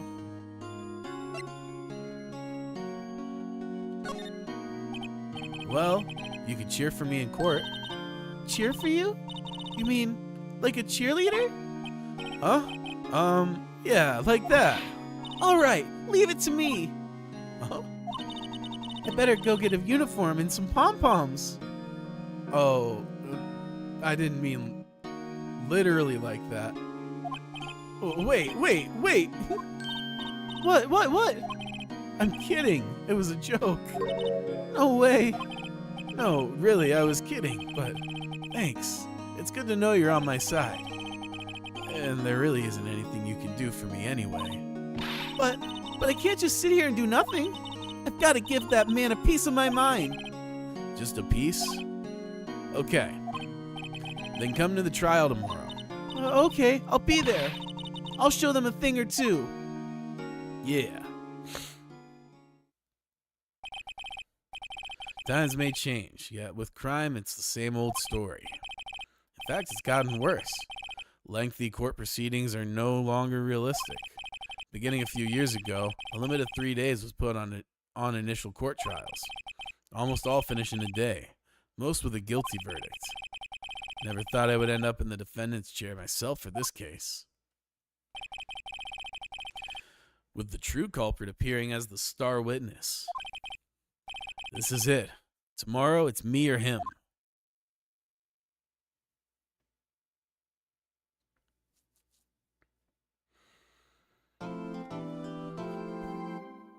Save my progress now.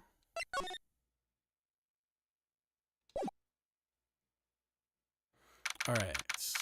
That's cool. Okay. Oh, okay.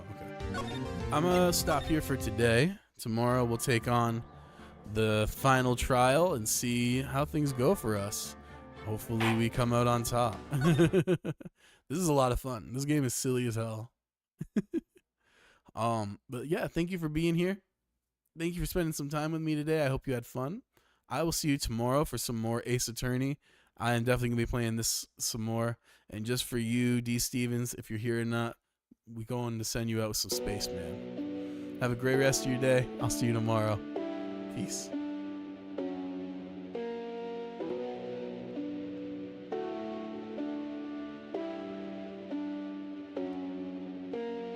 I've been feeling lost, I've been feeling restless. I can't seem to get my thoughts to come to a consensus. Got this senseless chatter going on and on, that shit is endless. I'm helpless, I'm defenseless. Wish I could come to my senses. The night's been getting long, the sunset comes too early. The worry in my thoughts is killing me, ain't even 30 yet. I'm feeling out of options like my life, it did me dirty. Now I'm hurting, hoping something changes, something makes me worthy. Come spaceman, had my head up in the clouds, came untethered by the weather. Now I'm never coming down. I'm complacent as I float among the stars. Shining dreams will take you far, but I got no gas in my car. Come spaceman, had my head up in the clouds, came untethered by the weather. Now I'm never coming down. I'm complacent as I float among the stars. Shining dreams will take you far, but I got no gas in my car. Told me not to sin, told me I'm infected. Spent my life devouring pies just to be protected. Was ejected from my childhood, neglected and injected into constant paranoia about people I respected. Can I ever win, or have I been incepted? Can't remember any dreams that left me so affected. I rejected holding on for hope, assumed that I was cursed, and once suspected I detected maybe I'm the fucking worst. Come spaceman, had my head up in the clouds, came untethered by the weather. Now I'm never coming down. I'm complacent